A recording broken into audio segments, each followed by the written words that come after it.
This episode brought to you by Nomadic Research, built for the wild and forged in adversity.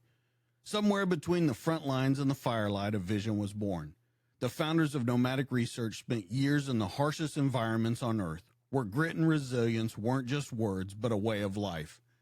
They saw a need for gear that could handle anything, gear that wasn't just built, but built to last.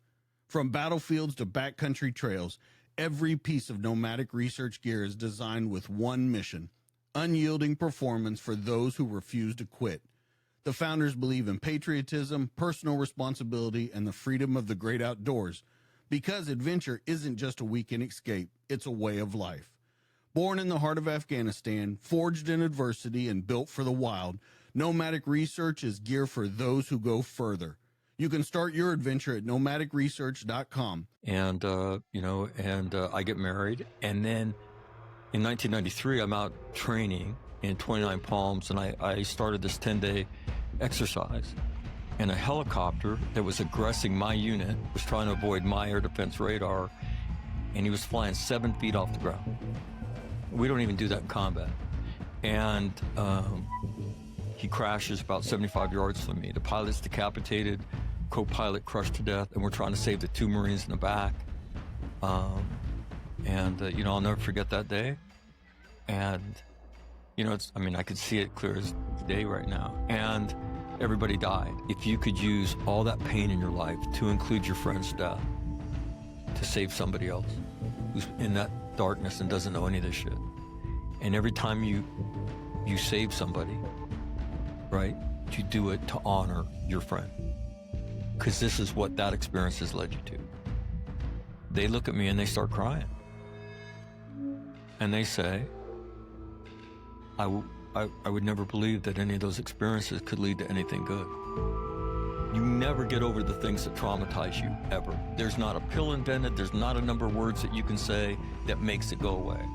Number 2, when you struggle, that means you're a normal human being, because you can't go through that shit without it fucking you up, right? And some days are gonna be hard. But you can still live a great life. What's going on, Mac? I'm so glad that you're here. We've been talking for a while. A friend of ours, Peter, that we both know and are friends with, introduced us and said that we need to get together and talk about this on the show, that he'd been through your program and that you had really helped him and helped a lot of people. And you sent me your book, and I got to tell you, some of the stories in there are unbelievable. I mean, just the amount of trauma some of the people go through that are in that book is just unreal. So welcome into the studio, man. I'm glad to talk to you about this book. Well, first of all, DJ, thank you for having me. And it's obviously an honor to be here, and especially the way we get connected, right, which is through Peter Ostrowski, whose son was killed in a Marine Corps training incident that was very preventable. And Peter finds me because on my podcast, we were talking about that incident, about the investigation. And then he reached out to me and said, hey, could I go through your post-traumatic winning program? And Peter has been and you know him, an incredible ambassador. I mean, to lose your son, when you go to pick up his body, you get told you should not view it because of the time he spent on the ocean floor, marine life. Took advantage of your son's remains. The story is just not losing your son. It's everything that goes with it. And to see what he is today, how he's taken that, and my book is called From Trauma to Joy.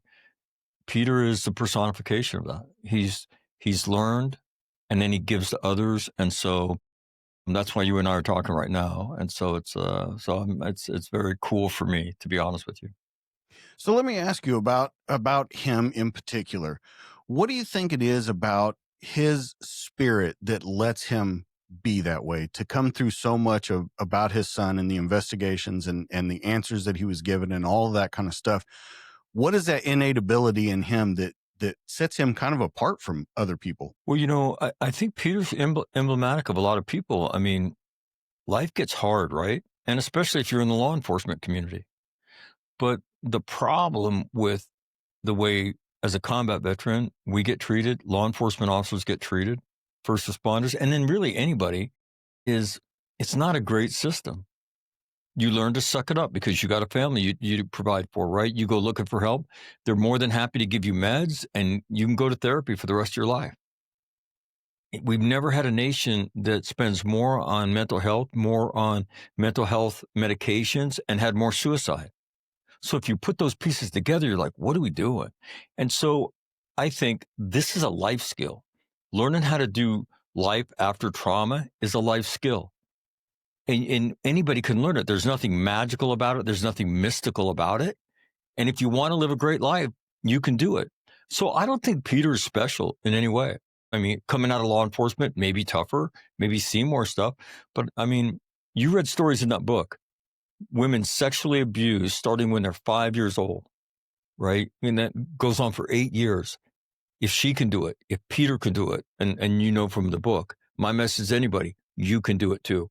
And don't tell me you can't, because I don't believe it. I've seen too much bad stuff. I've seen too many miracles. You can do it. And so I think Peter, one of the great things about Peter as an example is that he's not special. And the difficult things in his life come just as much from his personal life as his professional life. And I think that's emblematic of whether you're talking about Marines or law enforcement officers, right? We get it from both barrels. And a lot of time, the stuff in our personal life is more devastating than the stuff in our professional life. So I think that's why he's a great ambassador.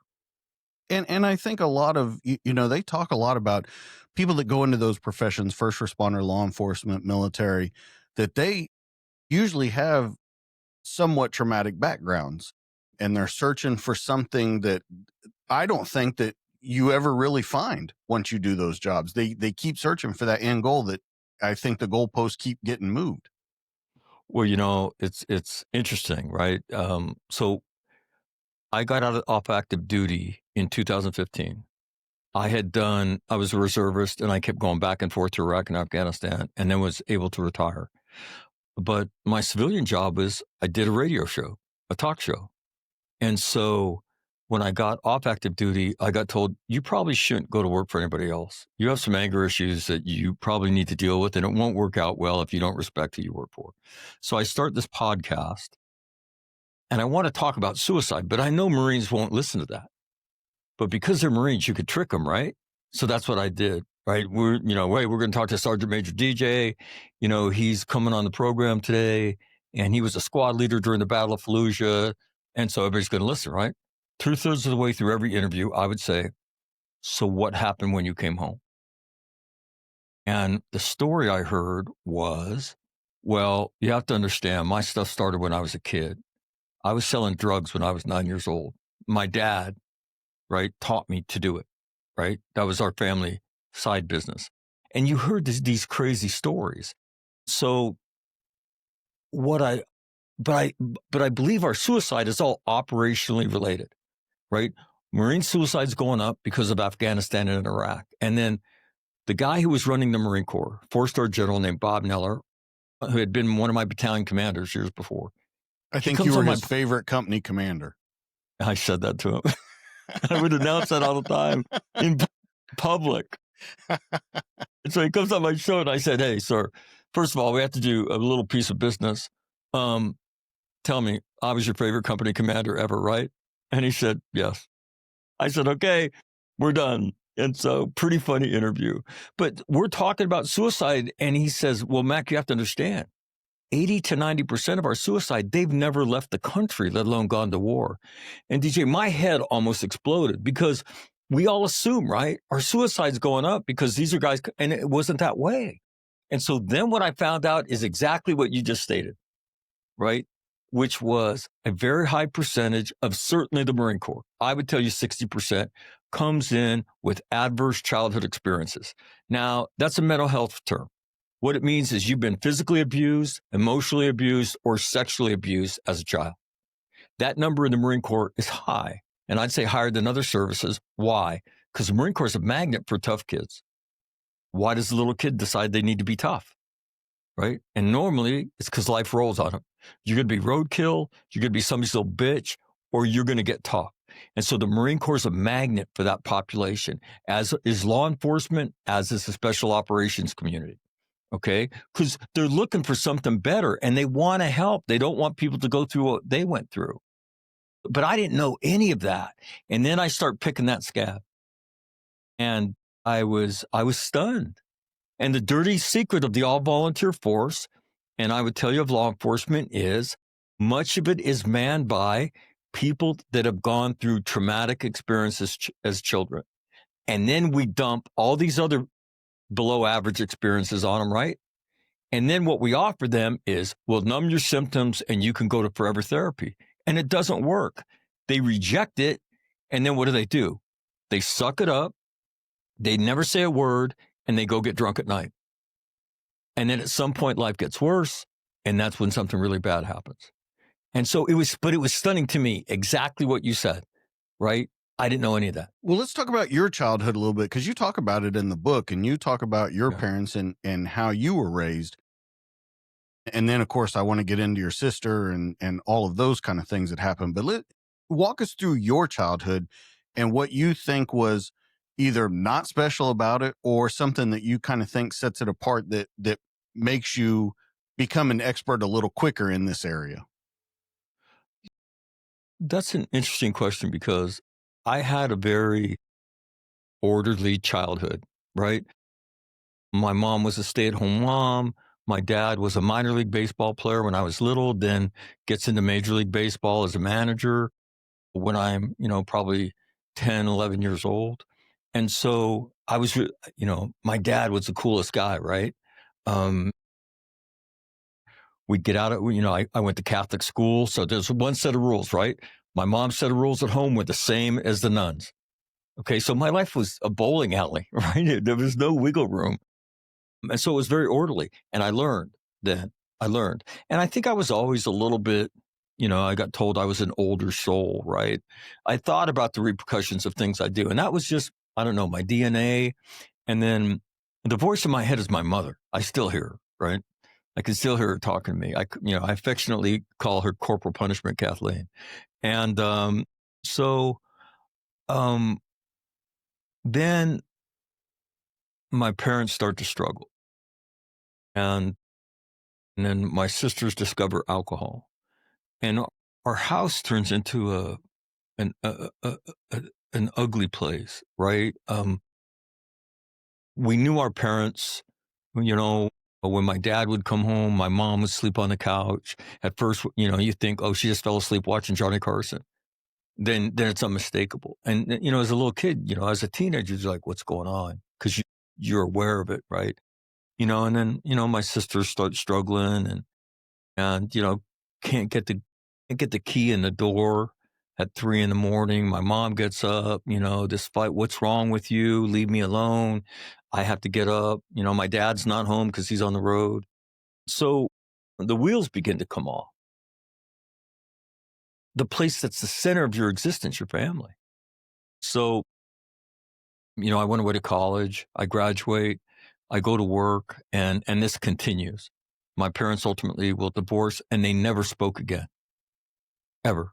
So they annihilated our family. And then I joined the Marine Corps, and, I get married. And then in 1993, I'm out training in 29 Palms, and I started this 10-day exercise. And a helicopter that was aggressing my unit was trying to avoid my air defense radar, and he was flying 7 feet off the ground. We don't even do that in combat.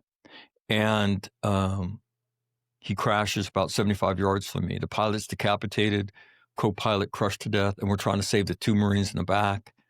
I'll never forget that day. I could see it clear as day right now. And everybody died. That was in 1993. In 1996, my older sister's husband murders their 2 kids after she tells them that she wants a divorce. Beats her, shoots both kids, 6 years old, 4 years old little boys, in the head, and then he killed himself. And that event, my sons were 9 and 6. Our little girl was 3 at the time. And so it was like, well, what do we tell the kids? And we didn't know. It's like, we won't tell them. We don't have to tell them anything. Well, then, because my dad was managing a Major League Baseball, the story goes out on ESPN radio. Now you've got to tell your little boys. And you've got to tell them the truth because their friends are going to know about it. Their friends' families are going to know about it and talk about it. And they've got to hear it from you.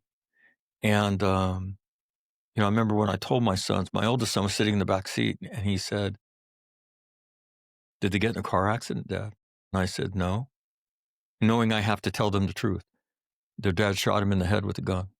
My 6-year-old looks at me and says, and I can remember, DJ, his legs aren't even long enough for his feet to be on the floor, right? They're sticking straight out with little shoes. He says, my 6-year-old Patrick says, "Dad, why would a dad kill a kid with a gun?" And you get to answer that question. A year later, we were in Sacramento where this happened, and we went to the cemetery. My 2 sons were with me. Because my youngest son said, "Could we go to the cemetery?" And I said, "Yeah." And I remember thinking, got to be tough here, right? It lasted 3 seconds. And so we go to the little graves with the little gravestones that children get. And we said a prayer. We cleaned up, just the stuff families do, right? We're walking back to my truck. My oldest son's walking next to me, and my younger son's in front of me. My oldest son says, "Dad, could I ask you a question?" And I said, "Sure." He said, "Do you think it hurt?" Right? So here's my 10-year-old trying to understand what his cousins went through. And because I know truth is age appropriate, I lied to him. I said, "John, they didn't feel anything. 1 second they were asleep, and the next second they're with God. And now they're everywhere, and you can talk to them, and sometimes they'll talk back to you." But all of our kids have learned, right? All 4 of them have learned about what happened to their cousins and what their aunt lives with and what our family lives with. And then that was in 1996. I went to Iraq twice and Afghanistan once for almost 3 years of my life. I come home, I wind up getting divorced, something I never thought would happen to me.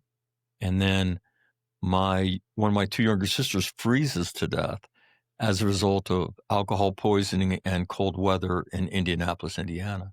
So, I mean, I couldn't get away from this stuff. And again, it was just as much in my professional life as it was my personal life. Maybe my personal life may be more devastating. But people would point to me and say, "Oh, yeah, well, the reason he's got an anger problem and he deals with PTSD is, he was in Iraq and Afghanistan." That's not true, right? Personal stuff. And so I couldn't get away from this stuff. And then I was really struggling, and I went to the VA, and, and they offered me what they offer everybody, which is to medicate the symptoms, and you can come talk to people. And in the book that I've written, and I don't say this to bag on anybody, but you can tell from the book, all I'm going to do is tell you the truth, man. And there's nothing in my book that either one of my therapists, who were both great guys, taught me. The biggest thing they did was they're the first people that I ever really started talking to. But it's not like they looked at me and coached me through. They mostly took notes and listened. And one of them told me I needed to find a pretty girl that wasn't crazy. And then we had that very interesting conversation, like, well, does that even exist, right? The whole crazy hot matrix and things like that. And he said, "I'm not going to talk to you." He goes, "You're going to turn this into a comedy routine, and I'm not going to do it."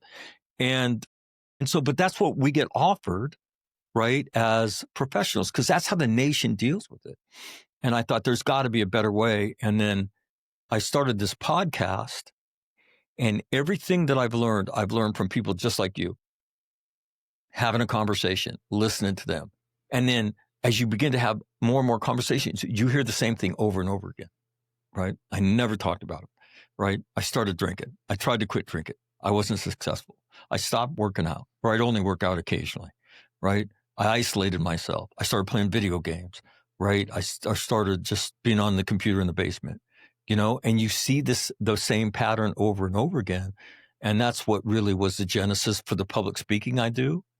And so in 2019, I started speaking. I took all these lessons learned, and I thought, I need to teach people this, because I know if I share this with DJ, I know it will help him. I was convinced of that. But it was all my work, right? So I was kind of nervous doing it. And so the very first day I did it in front of about 2,400 people, it exploded in my face in the most beautiful way possible. And I was like, holy shit. I thought it would be good. I wasn't expecting this. And then the book is an extension of that to try to reach more people. And so that's kind of my story, a little bit of it. Okay, there's so much to unpack in that answer. I want to go back to the family though. Your family growing up, okay? You talk about how I've never heard someone use this example, but a bowling alley where there's no left or right, there's guards all the way down. And then it goes so bad. I want to know first of what you think was that match point to make it go bad. And then now that you look on it, after all of this and your divorce and everything like that, do you think those markers were there and everyone just avoided it? Or did you think that everyone saw this coming when you were growing? No, I don't think anybody saw it coming. But I don't know that we really understood it. I didn't understand it. I mean, for instance, after you go through trauma, I believe you crave intimacy. You want to talk to somebody about these very deep feelings you have, right? What you just witnessed today. But who do I share that with? Right? Who do I talk to about a little girl being shot in Afghanistan because the Taliban was trying to intimidate her dad, a farmer, into growing opium? He didn't want to, right? And they shoot the girls because the girls are just going to marry and leave the farm. So they're not worth as much as the boys. She covered her face and got shot through her forearms when they killed her. Who do you talk to about that? And so what do? We internalize it. And so I would say growing up, I mean, that's what I knew how to do, right? And I'm 3 units short of a minor in theology at the University of San Diego because all my electives were religion classes. Why would God do this to me? Why would God do this to our family? And so I think I was lucky in terms of the bowling alley. I was an athlete, so I understood, discipline and hard work and all those things. And they've always served me in good stead. And I was a little bit more mature. And so when I started to hit this turbulence, I was looking for an answer, but I never got one.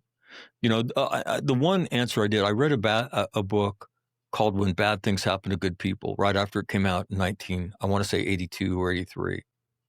And the Jewish rabbi who wrote it, a rabbi by the name of Harold Kushner, he says, what happens if we're humans subject to the human condition?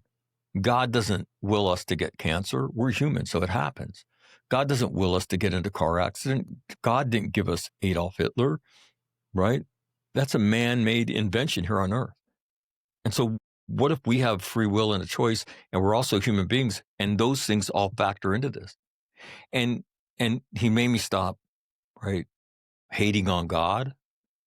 And I think that was important because, you go to war, you see people that get killed that have no business being killed. There's no way that person gets killed. And if there is a just God, how can he kill that person? He's good or she's good. They went to church, but they're dead in this freak. And then you see guys who are pieces of shit and they should be dead as fried chicken, right?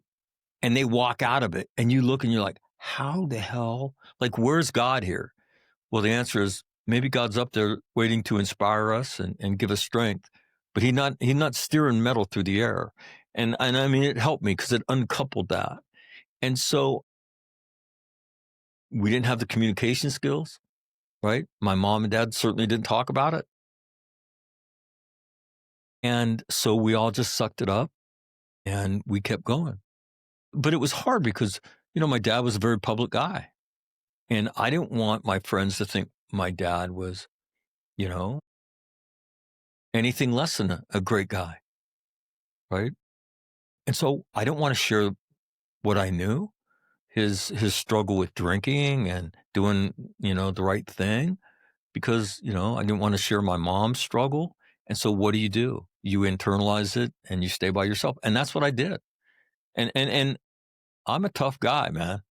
I'm a proud infantry officer, United States Marine combat veteran. But you can only suck it up for so long before you can't suck it up anymore. And so the skills I had, I did the best I could, but I didn't know any of this stuff. My introduction to all of this, what I call mental fitness, the world of mental fitness. And I draw a line between mental fitness and mental health. Mental health is schizophrenia, being bipolar, all that kind of stuff, right? Mental fitness is you've had your ass kicked by life. And that was me. So the day the helicopter crash, one of my senior enlisted leaders, my company gunnery sergeant, who I'd served with before, he comes walking up to me. He wasn't there when it happened, but he gets there, and I'm washing blood off my hands, and he looks at me and he says, "Hey, Skipper," he said, "how are you doing?" And I said, "I don't know. I haven't thought about me." And he said, "You know you're never going to get over this, right?" And I said, "What?" And he said, "You'll never get over this." And can I cuss on this? Do I have to watch what I say? No, not at all. You So can do whatever you want to do. So this is what I said to him verbatim. So I'm washing blood off my hands. I look up at him because I'm sitting down. He's standing up. I'm sitting on about 3 cases of MREs in a dried out riverbed with a smoking helicopter fuselage like 50 yards away. And I said, "Well, Gunny, I'm not exactly fucking sure, but I'm pretty fucking sure that the fucking therapist doesn't say that to the fucking patient right about fucking now. So why don't you get the fuck away from me?" And he looked at me and he said, "No, sir." He said, "You need to know that." I said, "Who told you that?" He said, "Vietnam Marines told me that."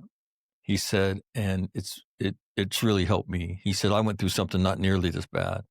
He said, "But it's always helped me." And so that was really my first introduction. And the complete thought is this: you never get over the things that traumatize you, ever. There's not a pill invented. There's not a number of words that you can say that makes it go away. Number 2, when you struggle, that means you're a normal human being, because you can't go through that shit without it fucking you up, right? And some days are going to be hard. But you can still live a great life. You can still live a great life. It's going to be different, and you got to learn how to do that, but you can still live a great life. So that was my really introduction to this world that I would, come to embrace years later.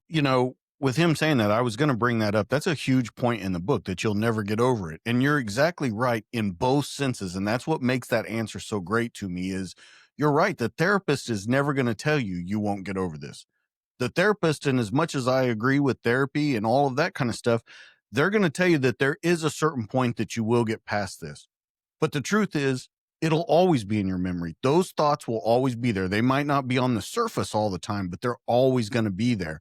And I think that's what's so amazing about this book, is that you tell people, you might as well fucking forget that idea, because it's not going to happen. And I think it gives people, it takes away that false hope that it'll be better, because I think that's where a lot of people give up, is they go, well, it doesn't get better. I can't stop thinking about it. I can't. And then they give up on it. Well, it's so funny, because you don't hear people say that, right? Well, Right. You'll never get over it, right? But I do for other people what he did for me. And so I remember saying it, and somebody looked at me and said, "That's the dumbest, smartest thing I've ever heard anybody say in my life." I said, "It's not very funny." And they said, "No, as soon as you said it, it was like the most obvious thing I've ever heard in my life." But I did have this notion, and this is a woman was sexually abused as a child by her stepfather. I had this notion that somehow doing this, I was supposed to be able to jettison this out of my life. I was supposed to not be bothered by it. And then you just straight up say, you're never getting over it. You've got to learn to coexist with it. And it made total sense to me. And when you hear Peter talk about what I do, he says it made sense to me from the start. And that was one of the things he heard. And that's one of the things, people think that, you really have to be careful how you say that. I say, no, you fucking don't. People that go through traumatic experiences, they're so sick and tired of getting told, there's a purpose in this. Time heals all wounds. God doesn't give you more than you can handle. Lie, lie, lie. God doesn't give you more than you can handle. My response to that, oh, really? How the fuck do you know? Were you in the planning conference when God was giving out trauma and said, let's give more to DJ because he can handle it?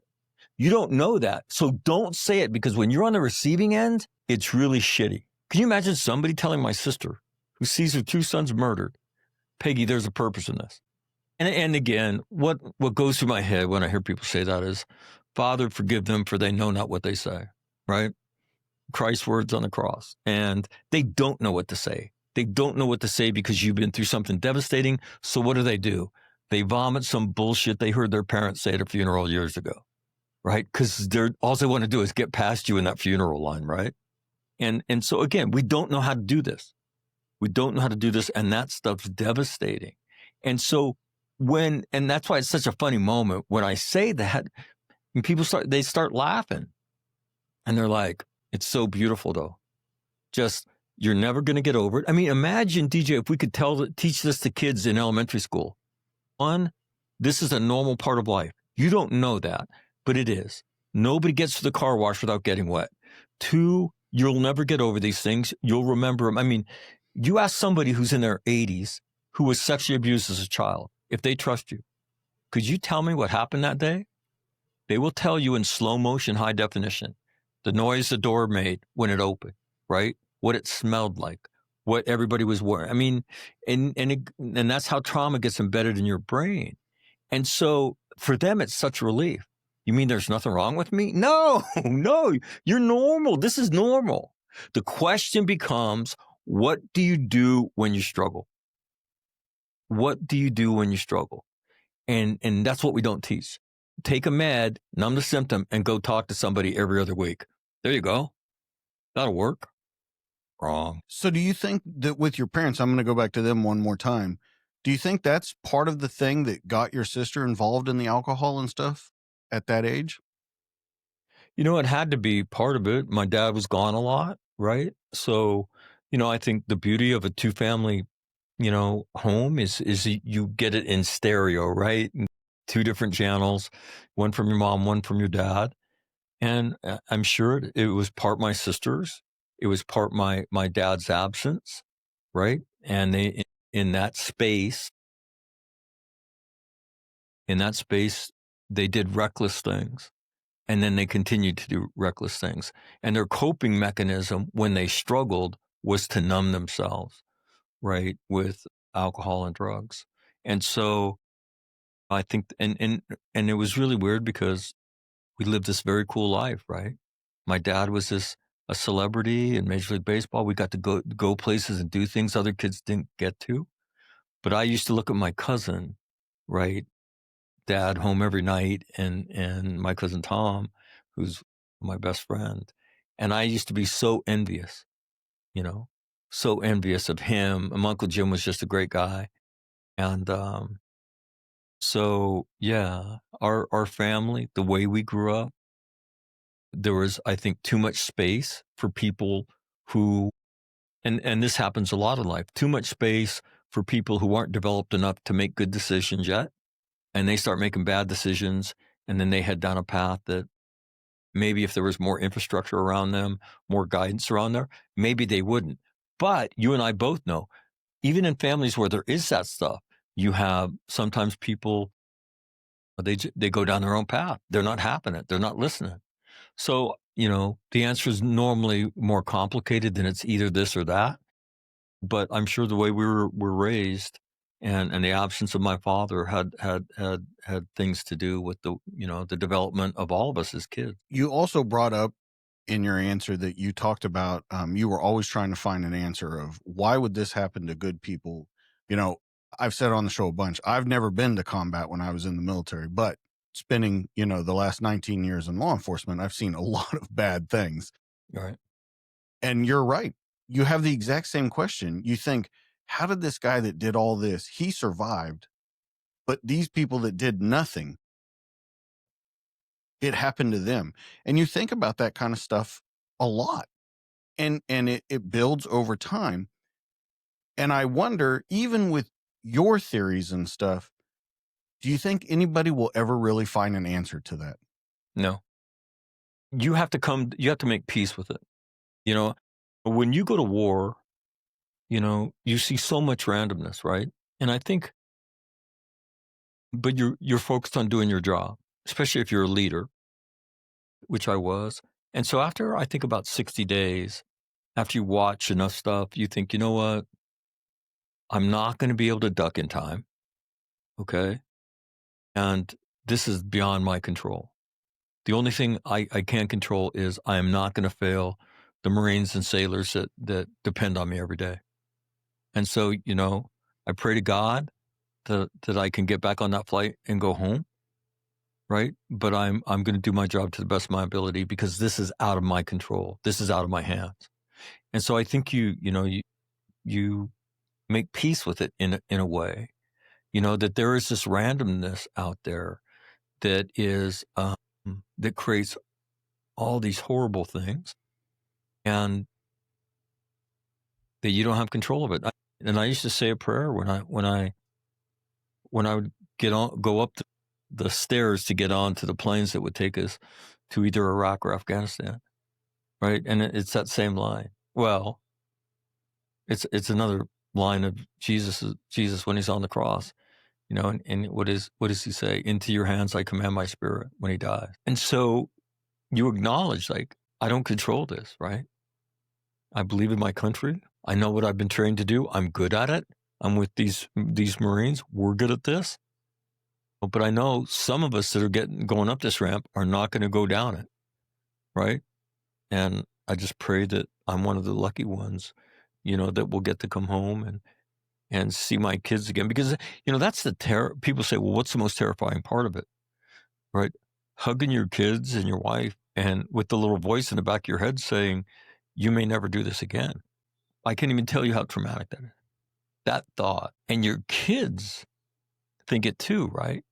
So when they hug you, especially when you go back to second and third and, for guys multiple times, your kids watch the videotape. They watch the news. They know people that have gotten dead. And when they hug you, they don't hug you like a normal hug, Their fingers are digging into your back. And I remember my daughter saying, the second time I went back to Iraq, to the city of Fallujah. I'd been in Ramadi the first time. And it was Thunderdome every time I went.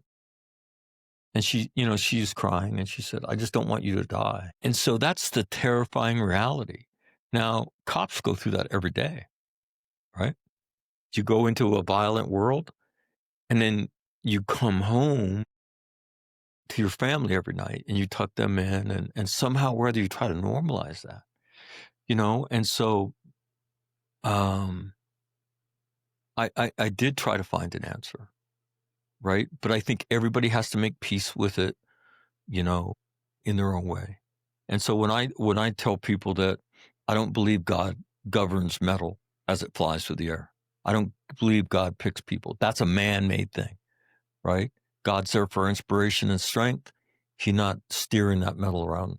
And he didn't cause him to die and you to live. Because, survivor guilt, right?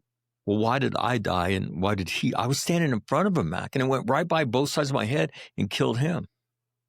And I say, well, I can give you the answer to that. And they look at me like, you were lucky, man. Some days you're lucky. And it's good to be lucky. That's the randomness of this experience. And if you think God loved you more than, he loved your friend, you're wrong. He loved you both the same way. And that's a man-made event. Now, some people will look at me and say, I don't believe that. That's fine, right? But you've got to figure it out. You've got to read, you got to educate yourself, and then you got to make sense of it, because that stuff's hard. That stuff's hard. And so, but I think through the study of it, through discussion, and it is that wisdom that makes you stronger in what I call the valley of the shadow of death, the place that trauma sends you. You go down there, you're a weak, frail little thing. It's a dark, ominous place. But as you learn, as you read, as you have these kind of discussions, you begin to learn. Just the simple fact that there's nothing wrong with you, that it never goes away, is an incredible epiphany, right? I didn't know that. I didn't learn that till I was 50-something years old. And so then you begin to understand it a little bit better, right? Then you begin to be able to function a little bit better, and slowly but surely. But it is the examination of all these things and the discussion of them and the understanding the nuance of them that creates wisdom. Wisdom creates strength, right? And we all know, life's hard, man. Life is not for the weak. If you're going to live a great life, you're going to fight to be happy, and then you're going to fight to keep that happiness.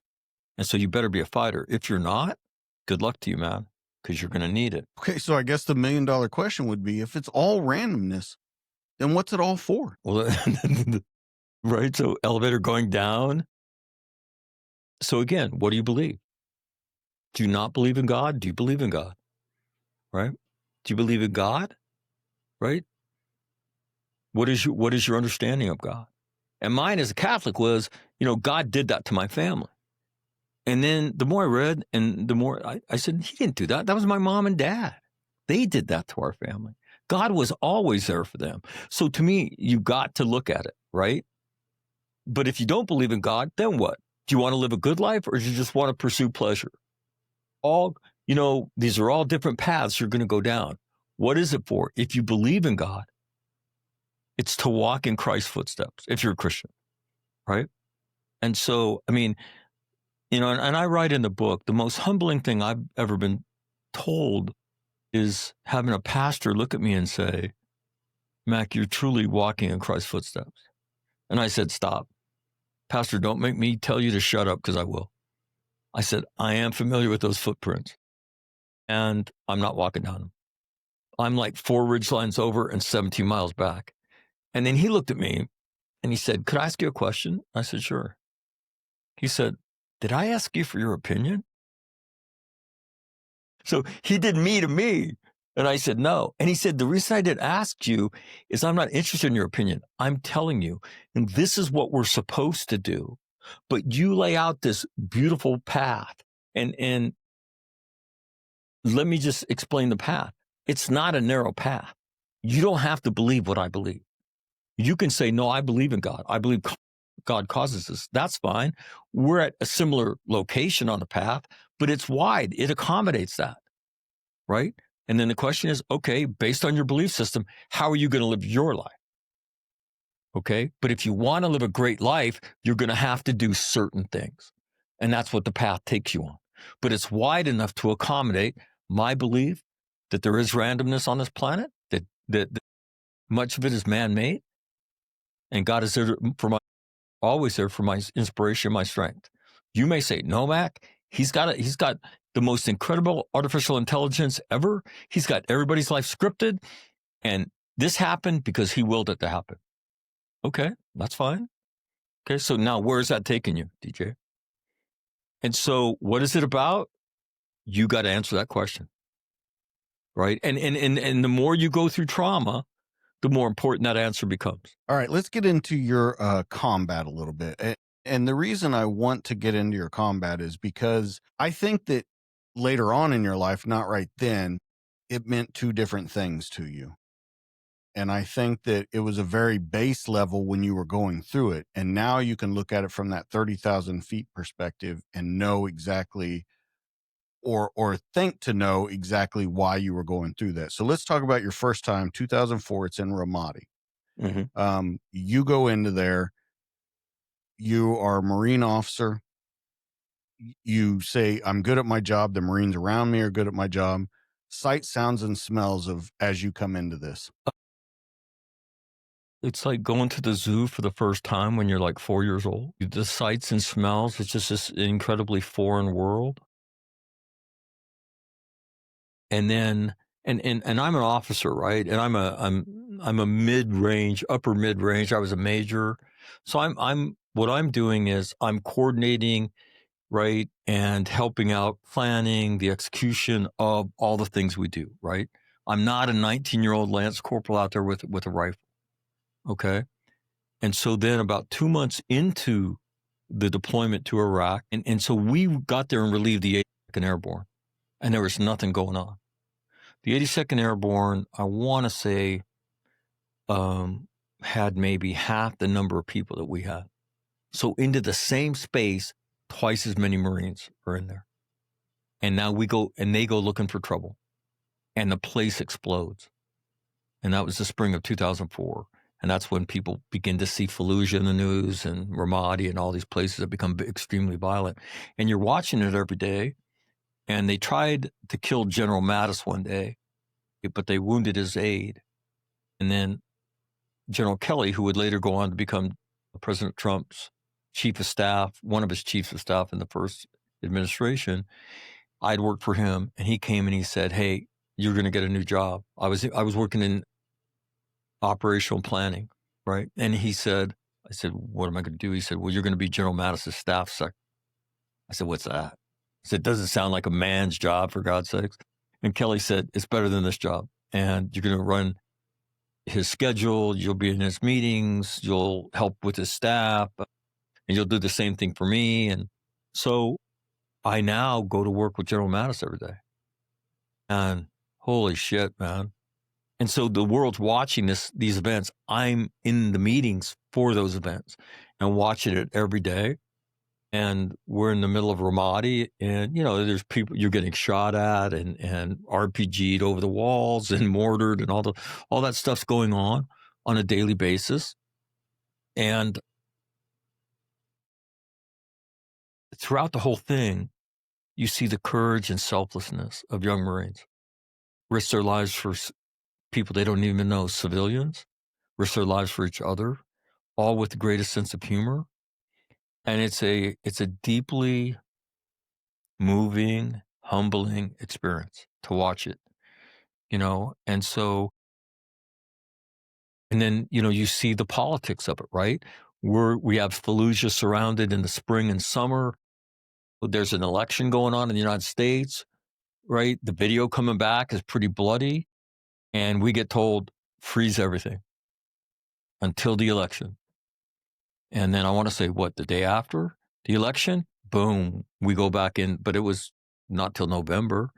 And then you're watching all of this, this symphony of death and all the complex problems that go with it, right? What do we do with the people? Well, nothing. If we create a refugee camp, it's just going to become a target and they're going to get killed. And so, you work these incredibly complex problems in the middle of a war, trying to do the right thing. And then you come home and you're absolutely exhausted, more mentally than, physically. Physically pretty quick, but mentally, all this is in your head that you've seen every day, the people that that got killed. And certainly life-changing. Without, I was thinking about this a month ago, but September 11th completely changes my life. I was out of the Marine Corps. My friends call me. I go back in. Both my sons then went into the Marine Corps. So it changes their lives too. The entire trajectory of my life and my sons' lives, certainly, and my daughter's lives, all changed because of September 11th. And so that was my first deployment. And then I came home and I went back to work and I started doing my radio show. And then I would bring my friends on my radio show. I say, "Hey, these guys, call them up, call in and ask them whatever you want to ask. Do they really want us there?" And then you hear all these answers. Yeah, they want us there. But when you turn the TV on and they're being interviewed, they're going to yell Allah Akbar and all this other stuff because they don't want to get shot in the head like an hour after the interview's over, because that's what will happen to them. And so as soon as the camera goes up, they come back to us and say, "Hey, I have to do that stuff, right? Can we talk about, restoring the electricity and rebuilding the school and turning on the water?" And so, but they would come on and say that. And then, I don't know, I'd been home for 9 months and I got a phone call from a guy, Larry Nicholson, a guy I'd served with in Iraq. And he said, "I'm going back and I need grown-ups because we're going to do a lot of stuff with special operations. And I want you to go with me." And I said, "Well, if you need me, of course I'll go." So I go back to Fallujah. I used to work at night and do mostly coordinate special operations stuff in the city of Fallujah and all of that, which was pretty amazing experience. I want to get into that in a minute. I want to go back to Ramadi, though, and I want to talk about when you see that, because I think you have an interesting perspective when you're over there. You're a Marine officer. Mm-hmm. You're in tactical planning, but you're at some points working with the highest level generals that are over there at the time. Mm-hmm. So you get a unique perspective of seeing it from the ground because it's tactical. You're working with all those boots on the ground, but you're also seeing it from a higher level. So you get, like I said, an interesting perspective.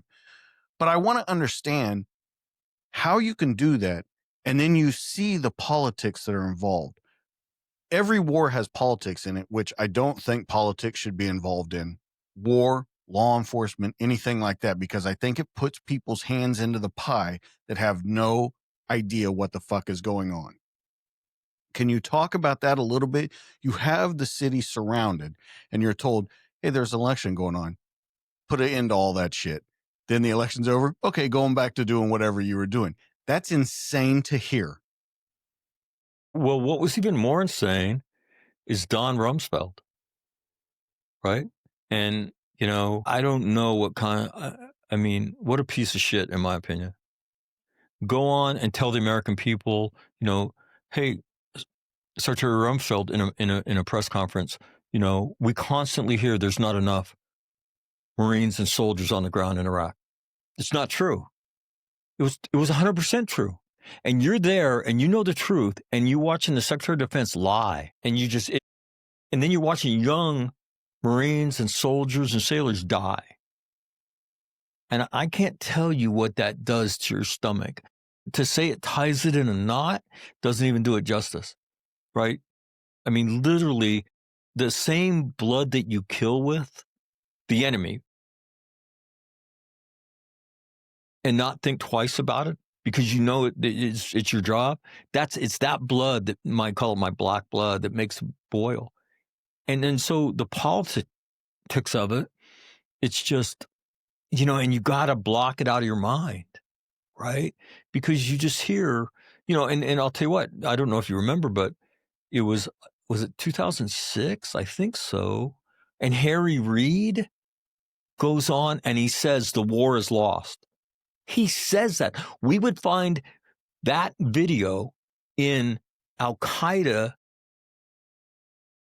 information operations. This guy is the fourth in line to the presidency in the United States. He is telling you. And so the video that's getting played in between him talking is Marines and soldiers getting shot in the head by their snipers, which, is sickening. Keep killing them. And you're just, and Harry Reid, and why was Harry Reid saying that? The war wasn't lost. I mean, that party's not over till we say it's over, right? And if we want to roll on it, we'll roll on it. And he was only saying that for political gain. And so you might be able to tell that I'm moderately fired up. And then you see generals who serve in Iraq and Afghanistan, and they come home and they don't tell the truth. Why? Because they want to get promoted. Well, I could go tell the truth and then I'll get fired. Well, you lecture these young Marines about moral courage and doing the right thing. Doesn't that apply to you? That got me asked to leave an office once. But it's sickening. And you're right. I was in those meetings. I knew the truth. And then you see what gets put in front of the American people. It's bullshit. And so, and again, the problem, and with Secretary Hegseth's speech last week, the problem of the American military, I would tell you the same problem in law enforcement, the same problem in government is the high-functioning conformists. They won't tell you the truth, even though they raise their hand and take an oath to do that. If the truth means that their career might be cut short because they're going to get crossways with their boss, then fuck the truth, right? I'll just keep it to myself. Every general officer in that auditorium executed all those DEI things that got the American the Department of War now, right, where it is today. They all did. How many of them said shit about it? Not many, if any. And now they're going to run back to their units and say, hey, here's where we're headed now. Well, what do you believe, sir? What do you believe is the right thing? And so we need leaders that are courageous, leaders that tell the truth. And then when they tell you to go home, go the fuck home and get another job. But don't compromise your integrity. Don't be a bobblehead. Don't be anybody's dancing chicken. And so that perspective I got there was awful at times. Because you know the truth and you see that, the truth doesn't matter. So what do you do then? Because you're in a precarious situation then. So what do you do to get that truth, to keep that moral compass in the right direction and still continue to do your job? because you're exactly right. There are people above in command positions that would rather shit on you than listen to what your opinion that might be a bad idea or that might not be the truth 100% of the time. So how do you do it then? And then somebody goes out and gets killed. 100%. You do your job, right? And so your job is to tell the truth. There's leaders above you that get paid to make decisions. And when they make the decision, then we say, aye, aye, and we go execute, right? And that's the way it is. So your moral responsibility is to articulately express your opinion. That's what leaders get paid to do. And not too many people do it. And that's the whole high functioning conformist. Look at the problem in education. Rampant. They're not saying anything about anything with all the crazy. I mean, our education system is going to melt down here. We're all going to watch it over the course of the next 5 years, right? And it's because it's dysfunctional. Well, why? Why don't those people tell the truth? You mean you can support my child and encourage my child to change genders and you don't even have to tell me? You can supply them breast binders and all this other stuff we read about and you don't have to tell me. Who thinks that's a good idea? And it's just so you see that in education, you see it in every bureaucracy. Who rises to the top? The high functioning conformist. And they won't do the right thing because doing the right thing sometimes gets you sideways and sometimes won't get you promoted. And that's not in the cards. And so, in war, when you're there, it's just a very acute case of that because you see it in life and death terms. You're not going to do the right thing. Somebody's going to pay a price in blood for that. Right? Somebody's going to get dead because of that. So do you think that follows you back here after your service is over? Shit, you think? I mean, right? I mean, so again, it's doing the right thing. And I ran. So when I was in Fallujah, I didn't know I wasn't supposed to do this, but I ran for city council in my hometown, and I got elected. 5 candidates. I got 52% of the vote, and I was in Iraq. I got a phone call from the Republican Party in North Dakota, where I got elected in a city of about 70,000 people. And they said, hey, we've watched your career. You've been to Iraq twice. Now you've got elected. Are you interested in serving in higher offices? And I said, no, I can't do politics. And they're like, really? Because you've got a future. I said, nah, the truth doesn't matter in politics. And I can't do it. I don't have the stomach for it. Well, what are you going to do? I'm going back to Afghanistan. That's a simpler life for me, right? I understand that. Up is up over there, down is down.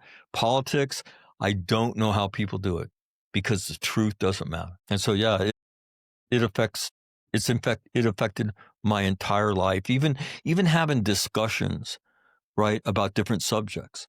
Tell the truth. Articulately express the truth, which is what, in my opinion, what Charlie Kirk stood for. We can disagree. You don't need to agree with me, right? That's fine. But let's lay out our arguments for each other.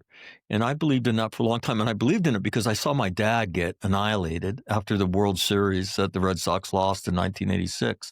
And much of it was a lie. And, I knew the truth as a kid. And it concerns Roger Clemens, who takes himself out of Game 6 of the 1986 World Series.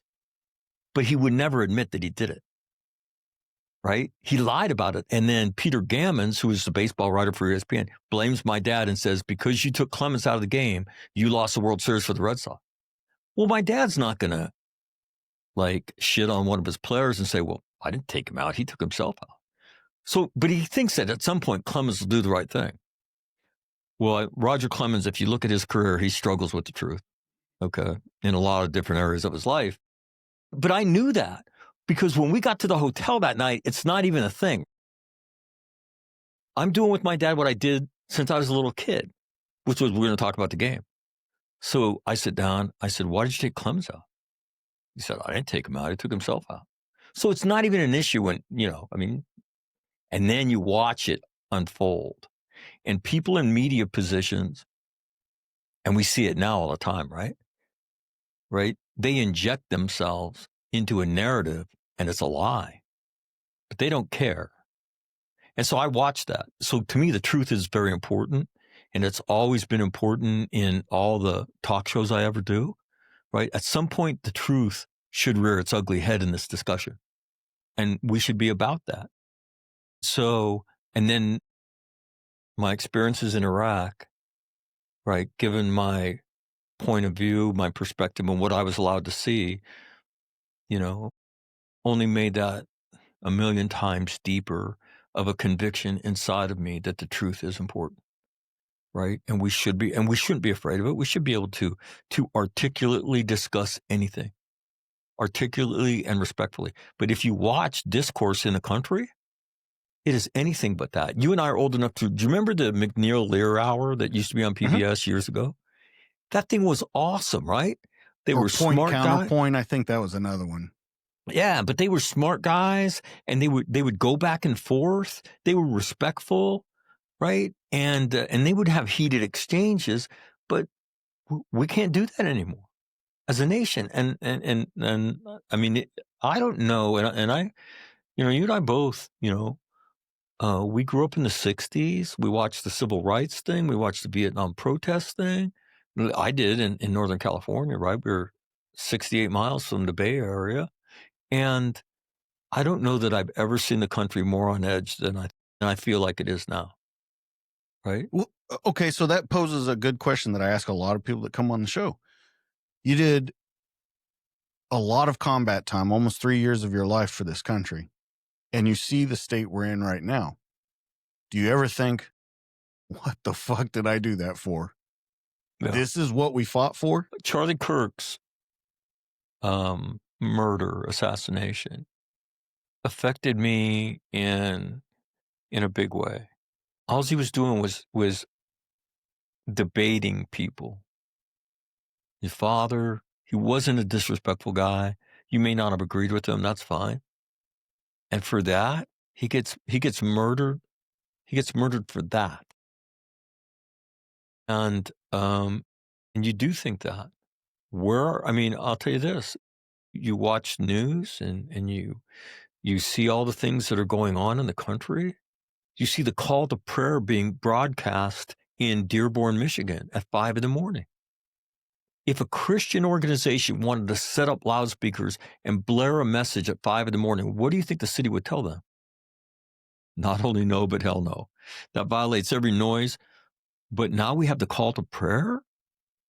And you look at the things you fought for and then what you see in the country and you think, I'm the dumbest son of a bitch on the planet, man. But here's what I do believe. I believe the people who founded the nation gave us an incredible gift in our Constitution, the Bill of Rights, and all of that. And I think what you're seeing across the country is political power combined with a media that we've never really had in our history, which is the media has become an advocate, right? But once you overplay your hand, the American people, they kind of wrinkle their eyebrows at you and they say, what are you doing? You've destroyed San Francisco. You've destroyed Portland. You've destroyed Seattle. It's time for this thing to move in a different direction. And you're seeing that in many different areas. California is, going to be a purple state. Gas in California in the next 6 months is going to go to somewhere between $7 and $8 a gallon. And it's probably going to be worse because a refinery just caught on fire the other day. And so people simply can't afford it. And it's the working people that they can't move. And so I believe in the country, and I believe there will be political solutions to all of this. It's not going to come without a fight. But I believe the infrastructure of the nation is set up to force us back to the middle. And so that's what I believe in my heart. But it's hard some days to watch this shit. So what's your thoughts on bringing troops into the United States, into Portland, into Washington, D.C., into, we're talking about Chicago now. What's your thoughts on that? Well, that's the whole posse comitatus thing, right? That's very, very, the framers of the Constitution, very, very specific things that you can do to do that legally, right? To protect federal buildings and things like that. You can do those kind of things. And it has to be done. It makes me nervous, honestly, and so it'll be very interesting to watch. I mean, you watch what, Donald Trump got elected a pretty sizable mandate, and now he's doing the things he said he would do relative to immigration enforcement and things like that. And people are saying, we're not having it. It's not the way it works. But I think we have to go down that road. You want to show up to the ICE facility and you want to riot and stuff like that, all right? Time for you to go to jail. And so I think we have to go down this road. We have to do it. And people have to find out. Up is up and down is down. We have laws in the country. But in terms of, and again, I remember the Rodney King riots and stuff in Los Angeles. I wasn't there yet, but Marines I would command were a part of that.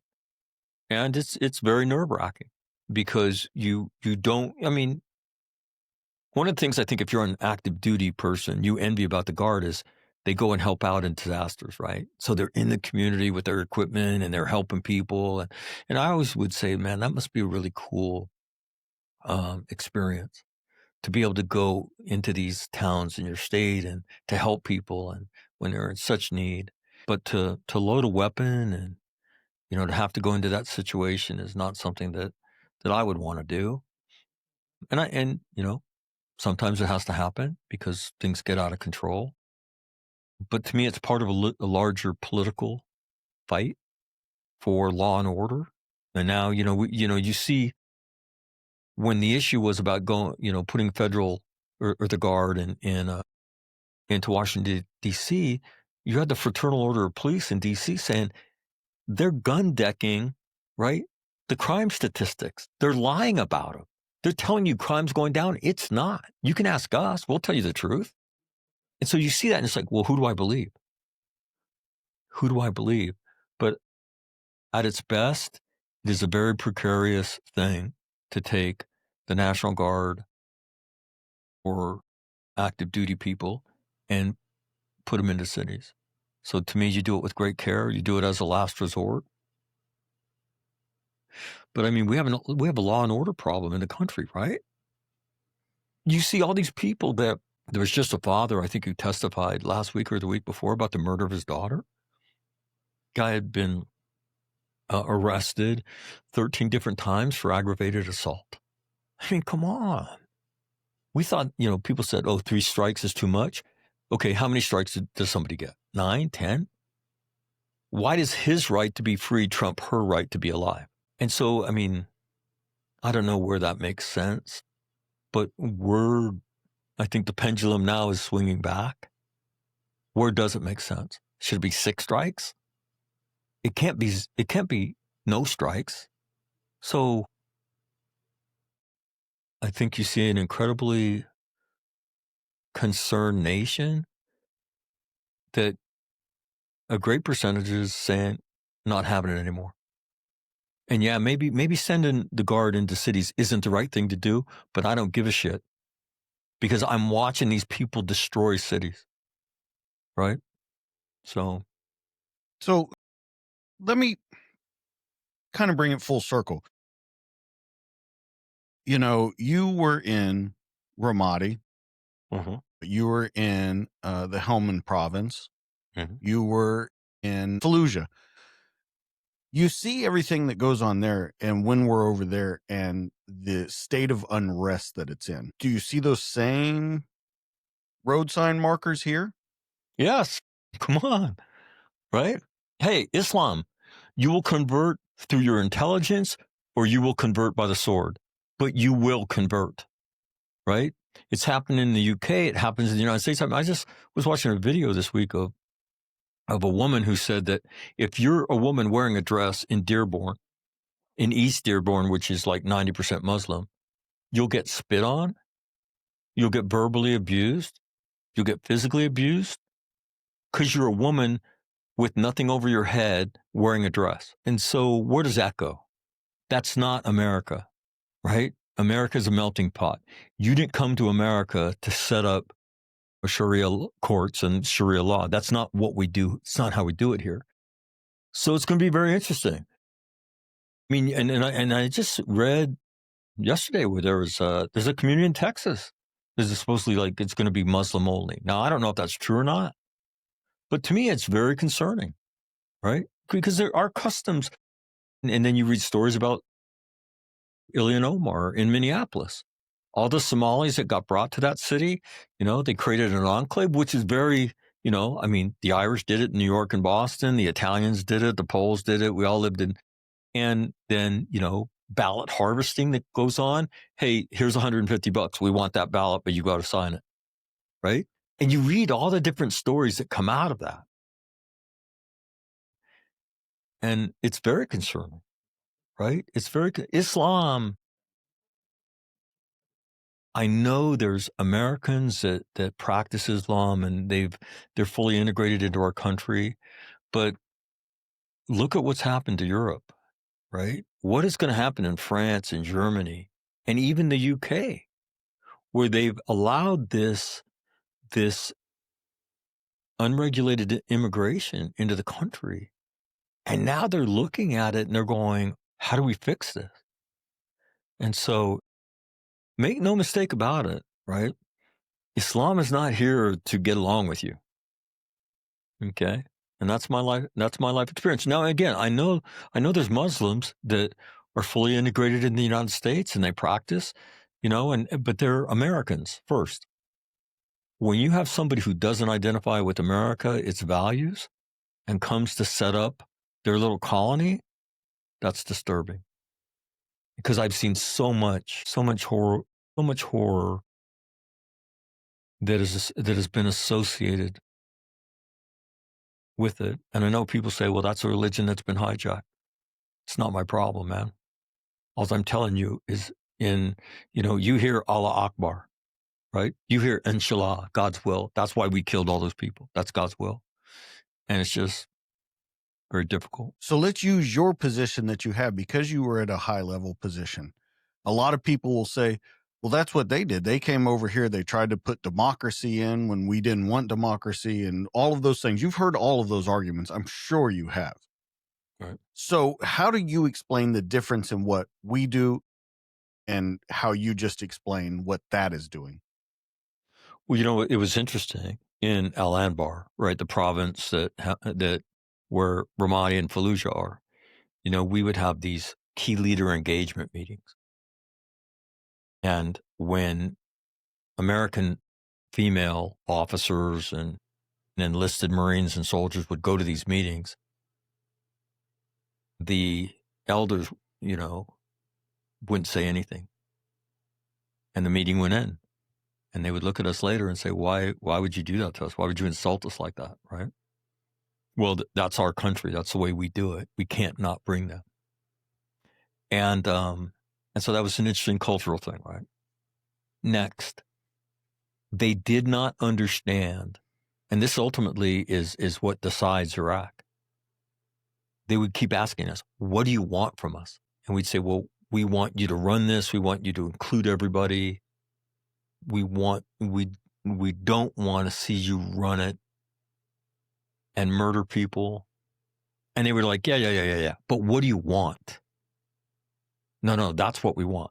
That can't be what you want. And so it was always this disconnect, like, because they would look at us and say, but what do you really want? You want all the oil, right? No. So you want us to do that, and then you're just going to leave. Yeah. America, it's what we do. Don't believe it. And so it was this complete disconnect in those meetings because they didn't understand it. And then they finally would hear, and so the ultimate thing that decides which way the guys who run Al Anbar fell, and they fell towards the United States, was this. The Americans have done this before. They did this in Germany. They did this in Japan after World War II. And then they left. They gave them back their country. I would take that a little further, though, and say even they helped with the rebuilding of those countries after they left, too. Well, here's one of the things that everybody needs to understand. When those people who who are wealthy people that are controlling things, right? The first way they see when the United States comes, they see a gigantic dollar sign. We're going to work with the Americans, and we're going to make millions, maybe billions of dollars. We will be wealthy beyond our wildest imagination. And so if you don't see, both in Iraq and more so in Afghanistan, the war as a business proposition, then you're not paying attention, because that's the way they saw it. And so the tipping point is, if we throw in with Al-Qaeda against the Americans, Al-Qaeda will stay. They will kill all of us, because they will want to run Al-Anbar and Iraq. So we need to throw in with the Americans. We need to get Al-Qaeda out here. We'll settle the whole thing down, and then the Americans will leave. And that's ultimately what happened. But they didn't understand. The whole idea was just so foreign, because in the Arab world, the fist is what counts, right? The fist is what counts. The strongest man with the most money.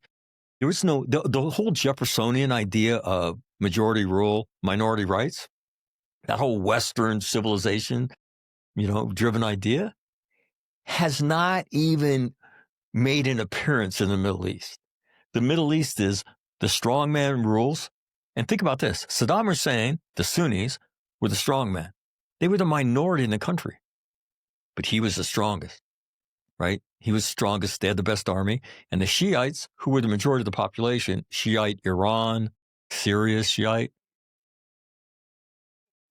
they got told to shut up and stay in the corner, or we'll put a bullet right in your head, and not even think twice. And the Sunni officers would come to us and say, hey, let us help you. We run the country. We'll put them back in their box. It's not even an issue for us. And we said, no, we don't. That's not what we're here for. We'd like you to run the whole thing as one nation and have differences, but be able to get along as well. No. How can you be a great nation? I'll tell you a story. We're getting off track here, but I love this. When we get told to stop around Fallujah, Muqtada al-Sadr starts this fight down in a city called Najaf, a holy city, down in south central along the Tigris and Euphrates River in that valley, right? And so we have a bunch of Marines go down there. So then they have all these Al-Qaeda and Sadr guys. No, they were Sadr guys because Al-Qaeda is Sunni. But anyway, they have them trapped in this big mosque complex. And so they're surrounded. Now, the Iraqi soldiers in the Iraqi army now, a lot of them have fought against us twice and got their ass kicked twice by us, right? But now they're with us and they're so excited, right? So this thing's surrounded and you're hearing these stories. Hey, these guys are so fired up. And they're like, tomorrow we will go into that mosque. We will kill all of them. The walls will be covered with their blood. And Marines are looking at them going, probably not. Probably not. And they're like, what do you mean? Yeah, that's not really the video that we need out in the world, like a mosque covered in blood, so we're not going in there.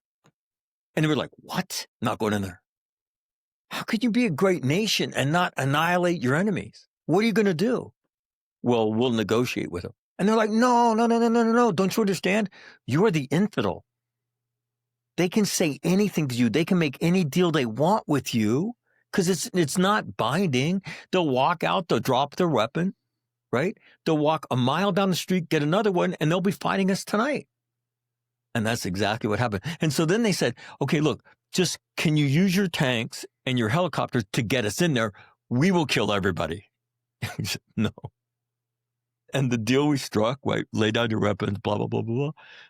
They walked out and they were fighting, maybe not that night, but not shortly thereafter. And so they didn't understand how you could be this great nation and not annihilate your enemies, because that's what you do in the Middle East.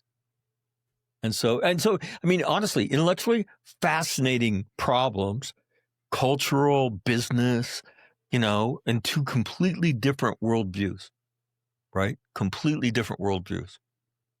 So let's compare then Iraq and Afghanistan then, because I think you would agree those are two different wars. Right.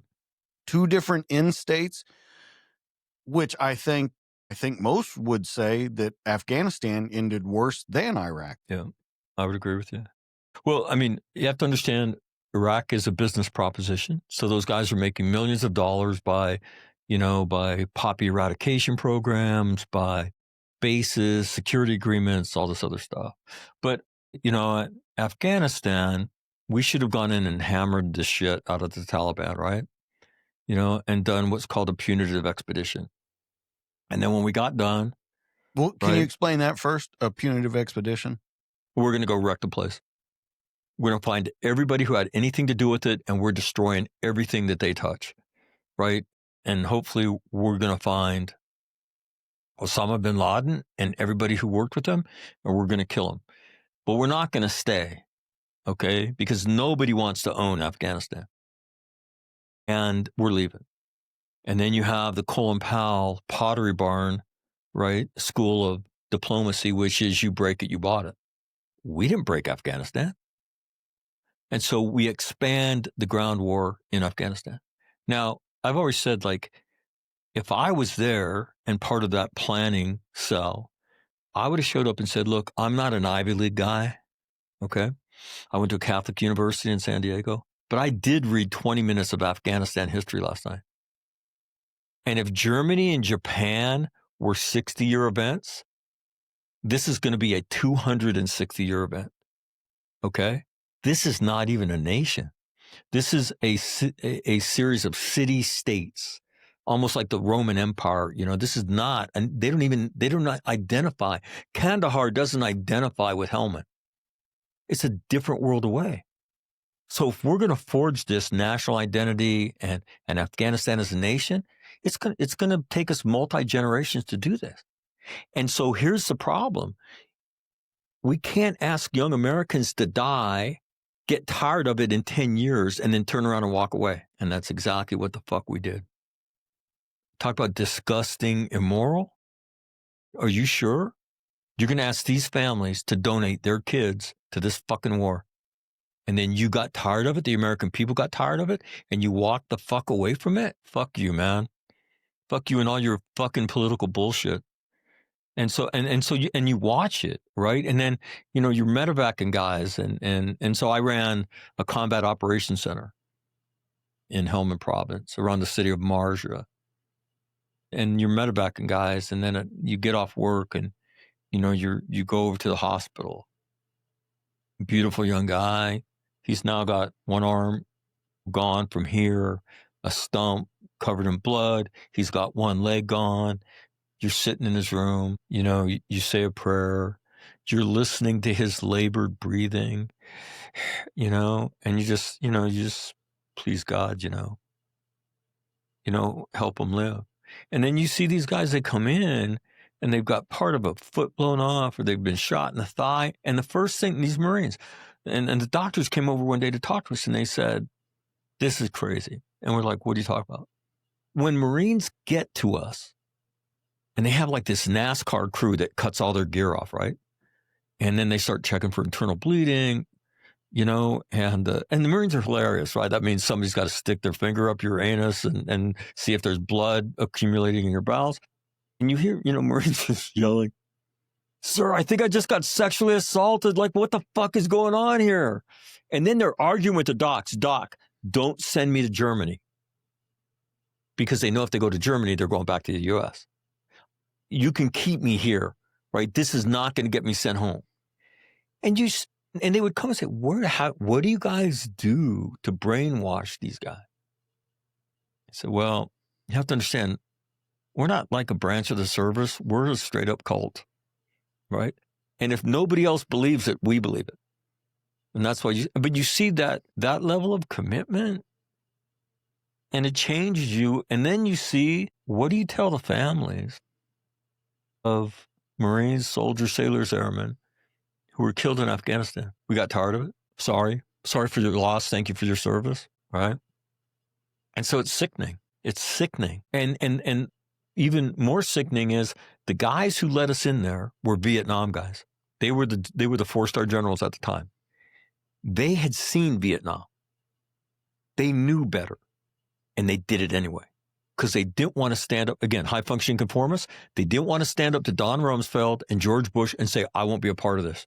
If you do this, I'm out. I'm going to resign. I'll hold a press conference and I'll go to my farm. Wouldn't do it. And that's what we need. We need leaders like that.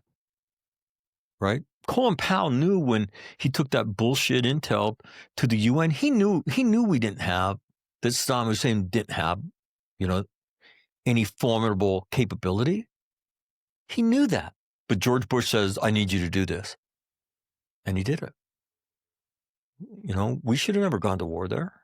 And we should have never expanded the ground war in Afghanistan. So when you look at it, it just turns your stomach. All the loss of life, civilian, right? American, all the money.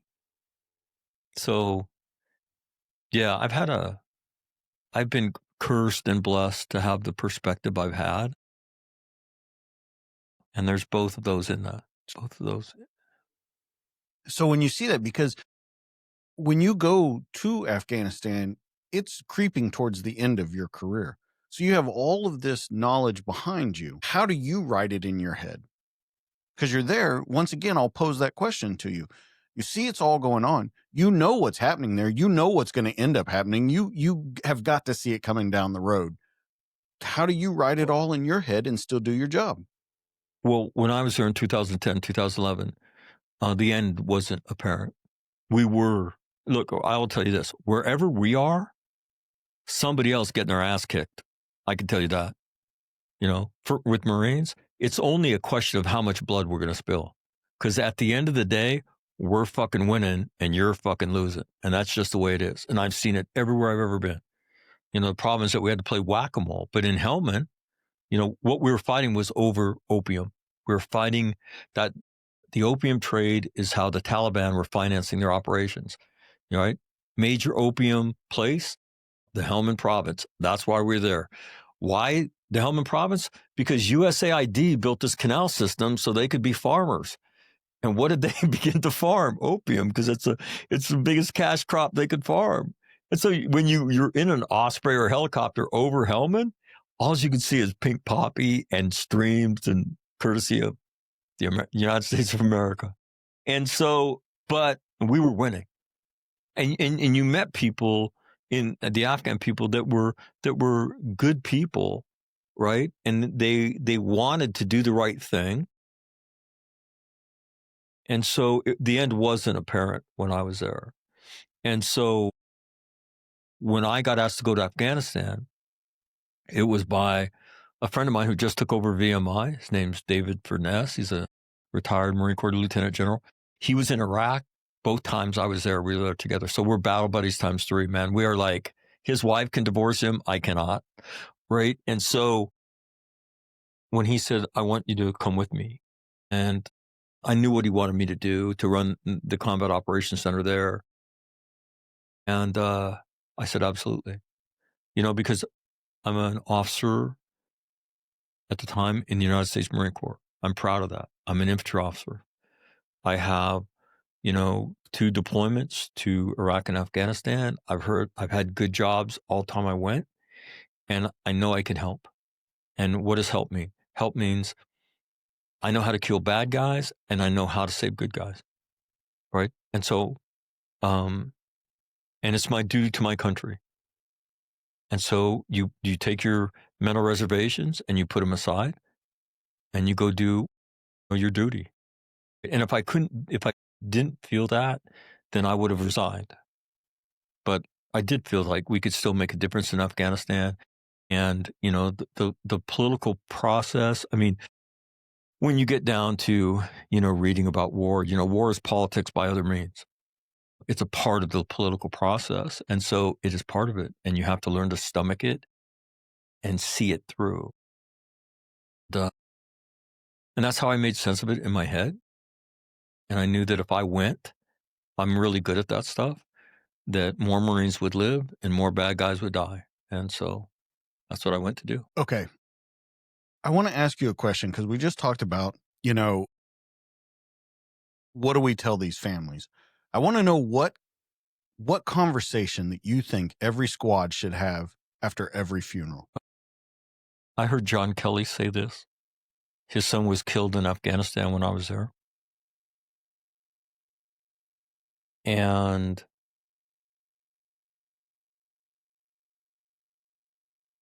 I knew that kid since he was like 13. He was in Iraq when I was there. I didn't see him, but he was down in Fallujah. We were up in Ramadi. General Kelly said, it doesn't matter what the rest of us think. Robert was where he wanted to be, doing what he believed he should be doing. You know, and he said, I'm incredibly proud of him. I miss him every day, but that's where he wanted to be. So after every funeral, to me, we need to remind ourselves of that. We also need to truly celebrate whoever's life, right? And we're going to have a party because that's what they would want. Okay. And we're going to talk about how lucky we were to cross paths with him or her. And, you know, I've done too much death in my life, but one thing I have learned is how to truly celebrate somebody's life. And then the other thing I tell my kids is take a part of what they loved, right? Did they love a certain kind of flower? Did they love certain kind of music? Did they love volunteering in something, and make that a part of your life?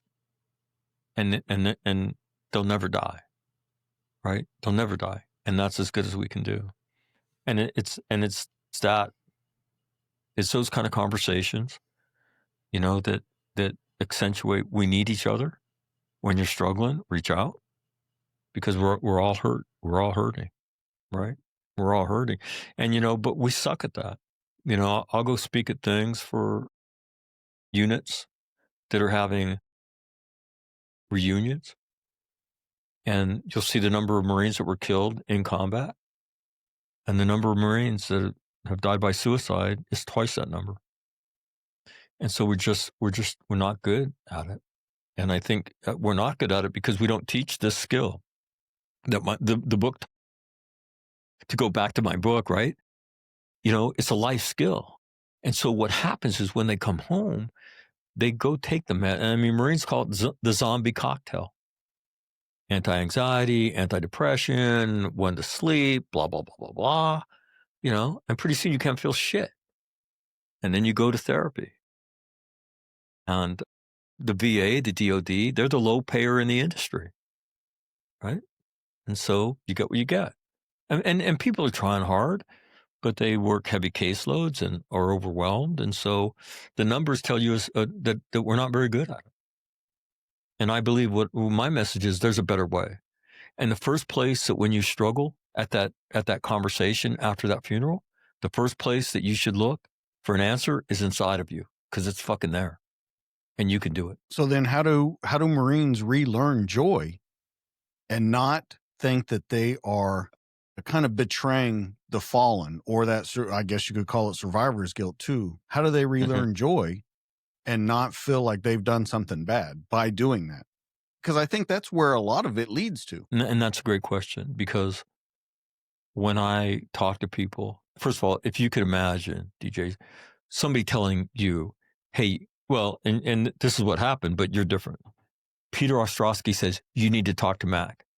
Okay. And let's just pretend you don't do a podcast, but you're just a fucked up dude, right? Because you're a cop, and, you know, and you served in the American military and you have your own shit, right? And Peter meets you and say, what are the odds you and I are ultimately going to talk? Not very good, you know? Because it's just like, yeah, what is that shithead going to tell me? And so how do you get to joy? Most of us believe in service, right? It's why we do what we do. So to me, what I do is I'm going to tell you the fucking truth. If you don't like it, I don't give two shits about it. I'm going to show you a path that you can do. I'm going to show you stories of all those people in the book that have done it. I'm going to look at you and say, if they can fucking do it, you can fucking do it. Okay? And this is really the hook. Now, how about if you could use all that pain in your life to include your friend's death to save somebody else who's in that darkness and doesn't know any of this shit? And every time you save somebody, right, you do it to honor your friend. Because this is what that experience has led you to. They look at me and they start crying. And they say,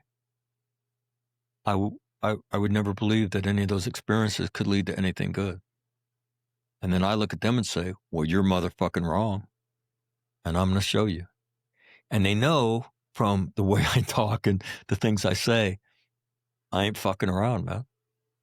And then you read all those stories. And then they do it. And I get the most incredible calls. I mean, they're in tears. And I had a Vietnam veteran. And I said, look, when you get off your high horse and you understand that you can use your traumatic experiences from Vietnam to help a rape victim and a victim of child abuse, right? Your life will change in a way you can't even believe. And he said, yeah, I don't think that could ever happen. So he calls me. And I said, what's going on? He said, well, I got something to tell you. I said, what's that? He said, do you remember the conversation? I said, yeah, of course. And he said, well, I met a girl that had been raped twice. And we were talking yesterday at an event.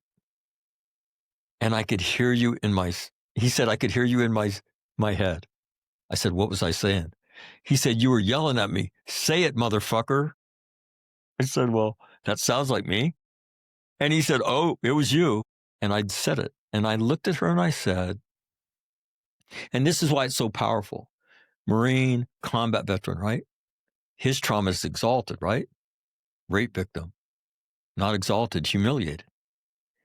He said, when I looked at her and said, you know, you're the same as me. We just took different paths into the valley of the shadow of death. But you're the same as me. I said, what happened? He said, she put both hands over her face. She started crying. And I looked at her and said, there's a path out of that valley for you. And I can show it to you.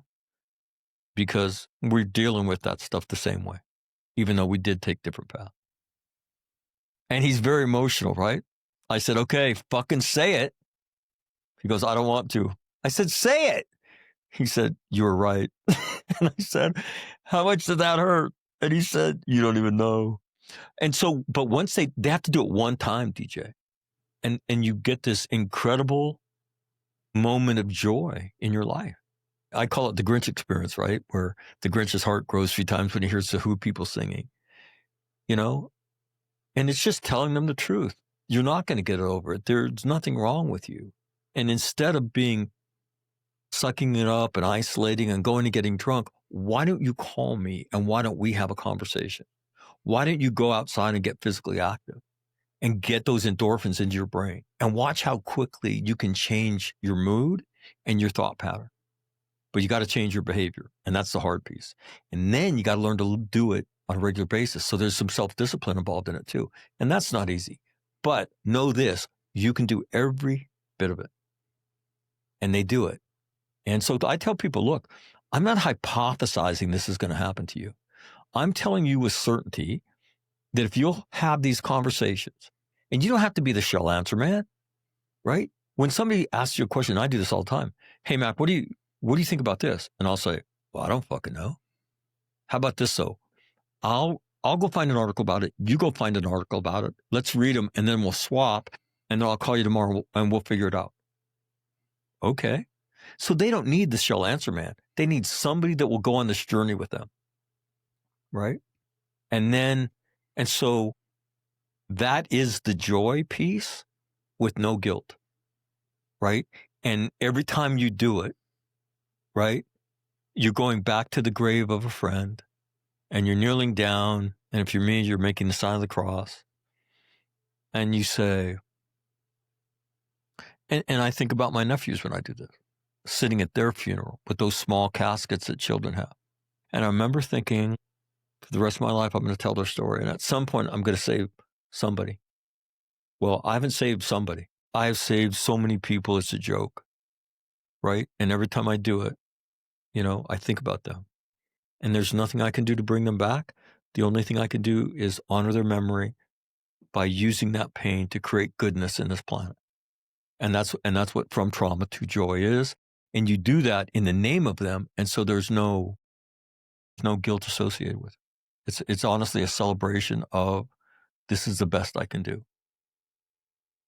An interesting part of your book to me is that you made kind of a contract with all the people that are in it. You said, you write your story. I'll fix the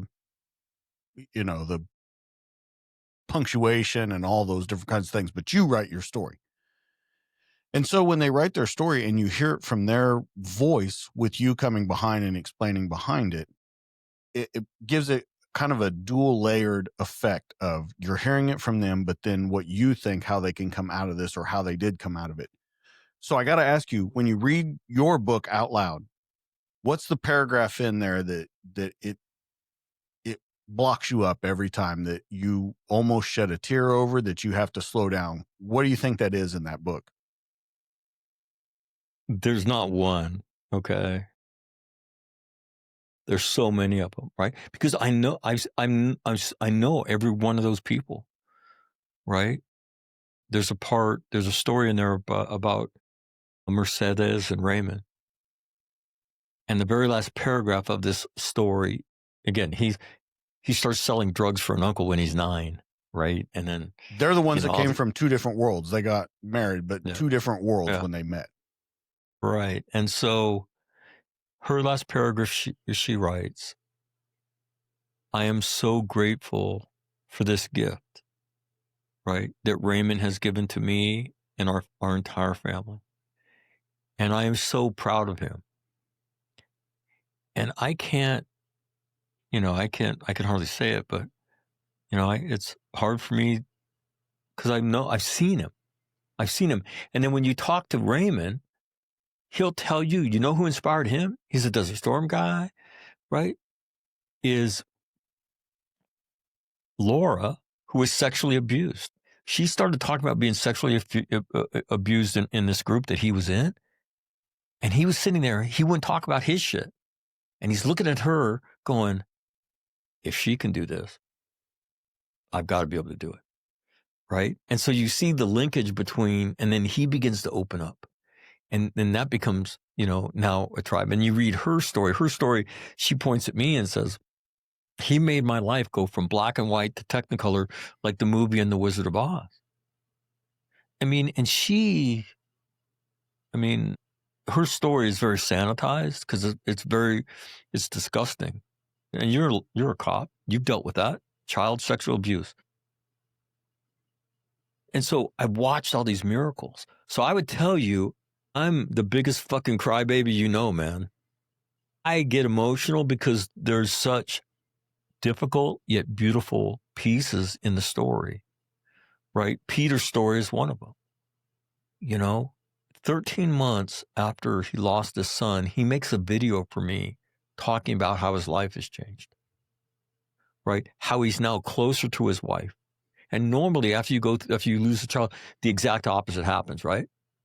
How he knows his family needs him, how he's got to learn to be a better version of himself, how he's trying to help other Gold Star families, specifically families who had Marines killed at the Abbey Gate in Afghanistan during that withdrawal. Peter was a part of helping them. And so I can't read that without getting emotional.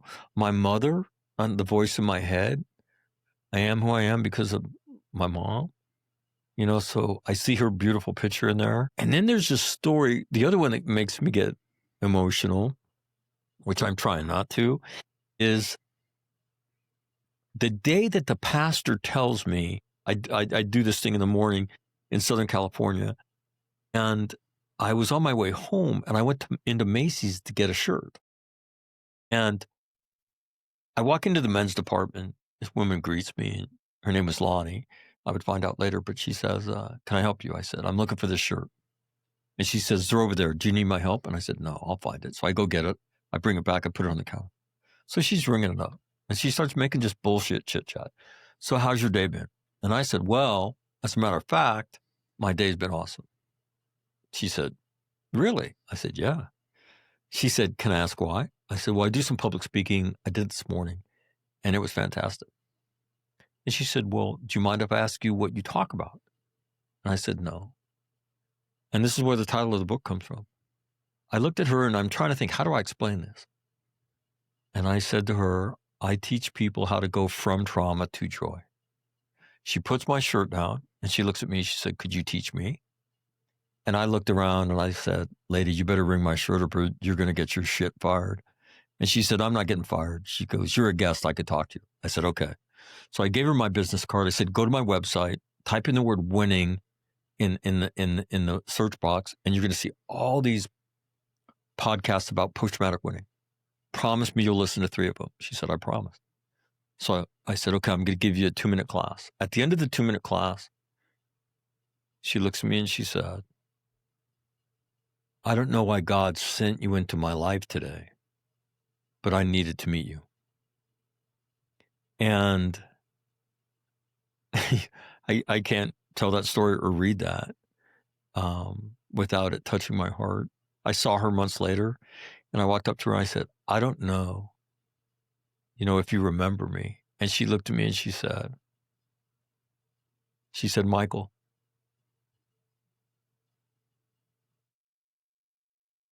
she said, how could I ever forget you? So there's so many parts of that book that get me emotional because the life experiences are so deep and so profound and so beautiful. And that's why, if I don't care if you're a law enforcement officer or who you are watching this, what I want you to know is there is a path and you can walk it. I'm no different from you guys. I'm not. My path is just a little bit different. And there's a beautiful life of service and giving where you can use your experiences to help other people. And that's what I've been so fortunate to do. And then I'm about to publish a children's book, same stuff. And man, I can't get through 5 pages of that without crying.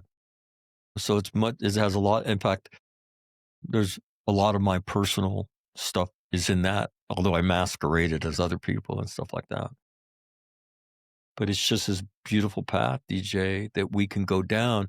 But, my frustration is, I don't know what you think of RFK, but no matter what you think about him, the statistics for health in America are not good. Okay, so we need to look at that. Well, I would tell you the same's going on with mental health. There needs to be a Make America Mentally Fit Again program because our course of action, numbing the symptoms with medications, right, and going to forever therapy is setting records for suicide, right? We need to take a look at it again and say, look, this is a life skill. Nothing magical or mystical about learning about it, right? You got to learn how to do life when life gets hard, and we can teach that. And to me, if we did that, my own personal opinion is we can knock that suicide number down by like 90%. And people look at me and say, that's crazy. And I said, you want to meet people that have done it in large units of 15,000, units of 18,000? You want to meet them? I'll introduce you to them. And so, yeah, I get emotional all the time. And I would tell you, I'm not an emotional guy, but the subject matter and how deeply it touches your heart, I think, generates those emotions. And I've learned, going back to what my gunny told me, you're not going to get over it, right? And then people say, are you okay? And I'll say, yeah, I have allergies. I get teary-eyed sometimes. And they're like, really? I'm like, no, man, I'm fucking crying, okay? But I'm supposed to be a tough guy, so I don't want to admit to it. So, Okay, so the way I kind of want to wrap up this conversation is we've talked about your sons that are both Marine officers, you have a daughter, all of those kind of things. How do you talk to them about this? And I want to focus in first on your sons because they live the life that you have. So right. they know a lot of the things that you know. They've seen a lot of the things that you've seen. And then I want to contrast that with how you talk to your daughter because she hasn't seen those things. Yes, she's been a part of your life, but they haven't been intimate to her like they have to the people that have experienced them. Well, when I found out that each one of my sons at different times, I heard from my now ex-wife, but we were married at the time, hey, John's talking to a recruiter. And then Patrick did. And my response was like, what kind of recruiter? She said, a Marine Corps recruiter. And my comment was, well, look at that. Who would have thought the little wuss would do something manly like that? And so I called him and I said, hey, I've heard that you're talking to a recruiter. Yeah. All right. When you get serious, you call me. We need to go to lunch. So a few months later, calls me, and I did this with both my sons. It was the same event. Can we go to lunch? I'm like, yeah. So we go to lunch. We're sitting at lunch, and we're just shooting the shit. And then I said, okay, do you want the good news or the bad news? And he said, the good news first. And I said, okay, you become a Marine, you're gonna get a uniform that will get you laid at any wedding that you go to. If you go to a wedding in this uniform and you don't get laid, you'll be the first Marine that ever happens to you, and you do not want to be that dude. Trust me. Right. And they start laughing. Right. I said, okay, now the bad news, you can get sent to some shithole and you could be drowning in a pool of your own blood. Okay. And when you're drowning in the pool of your blood, you should not be thinking, I've hated this fucking job for 5 years. I can't believe this has happened to me. What you should be thinking is, right? Oh my God, I can't believe this is happening. So and so needs to take over. And then you say a prayer for your family as you bleed to death. That's what should happen. If you're joining for any other reason than this is your passion and you want a part of it, don't join the Marine Corps because it's a mean, mean place. There's a lot of ways to serve the country. And you know me, I believe in it, right? You from being a firefighter to be a volunteer in the community to all kinds of ways. So I want you to think about this.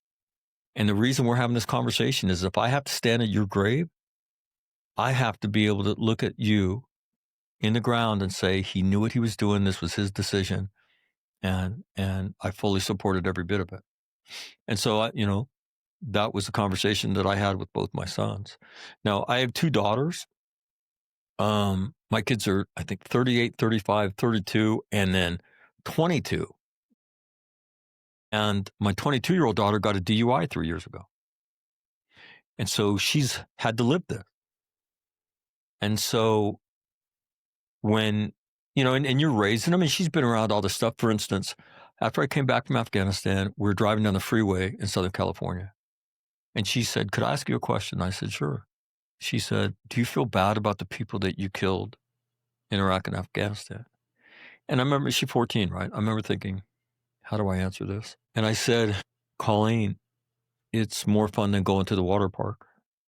And she looked at me, she goes, Dad, you can't say that. And I said, yeah, I can.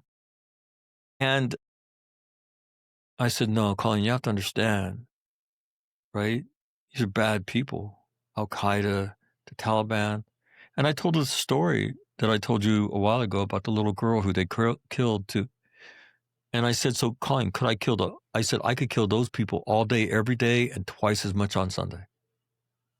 And so then when we'd be watching the news and you'd see all that craziness, she'd look at me and she said, Dad, those guys need to go to the water park. So Colleen grows up with me coming and going from war, her brothers, right, being commissioned. And then what are they going to do? Well, they're going to do what your dad does, right? So they both became infantry officers. So this has been part of our lives, right? Going to funerals, right? Volunteering at different things. And so then she gets a DUI. And now she's in the valley of the shadow of death, right? And I mean, she breaks up with a boyfriend. She goes to a friend's house whose parents let them drink. She's 19. Her friend's, 19, but the parents are okay with it. On her way home, she's texting. She sideswipes one car and hits another one.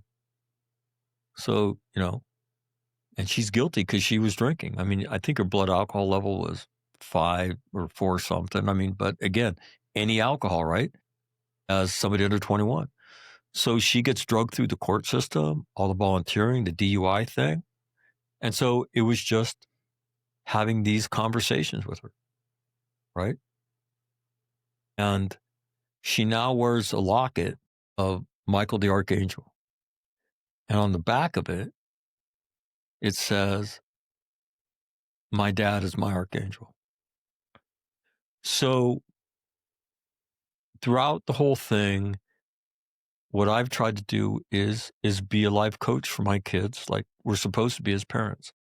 And I go there with them to the tough places, to the dark places, and I'm honest with them.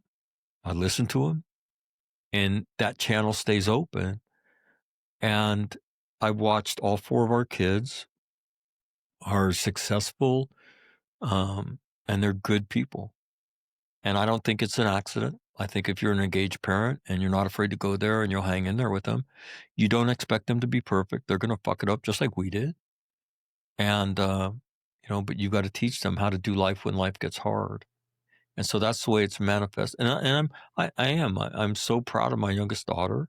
I mean, I'm proud of all my kids, right?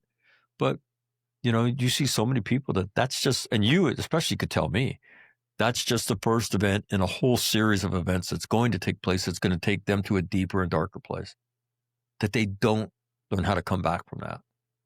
And she would tell you now that she sent me a picture of, she was working at Dunkin' Donuts. Colleen's a worker, right?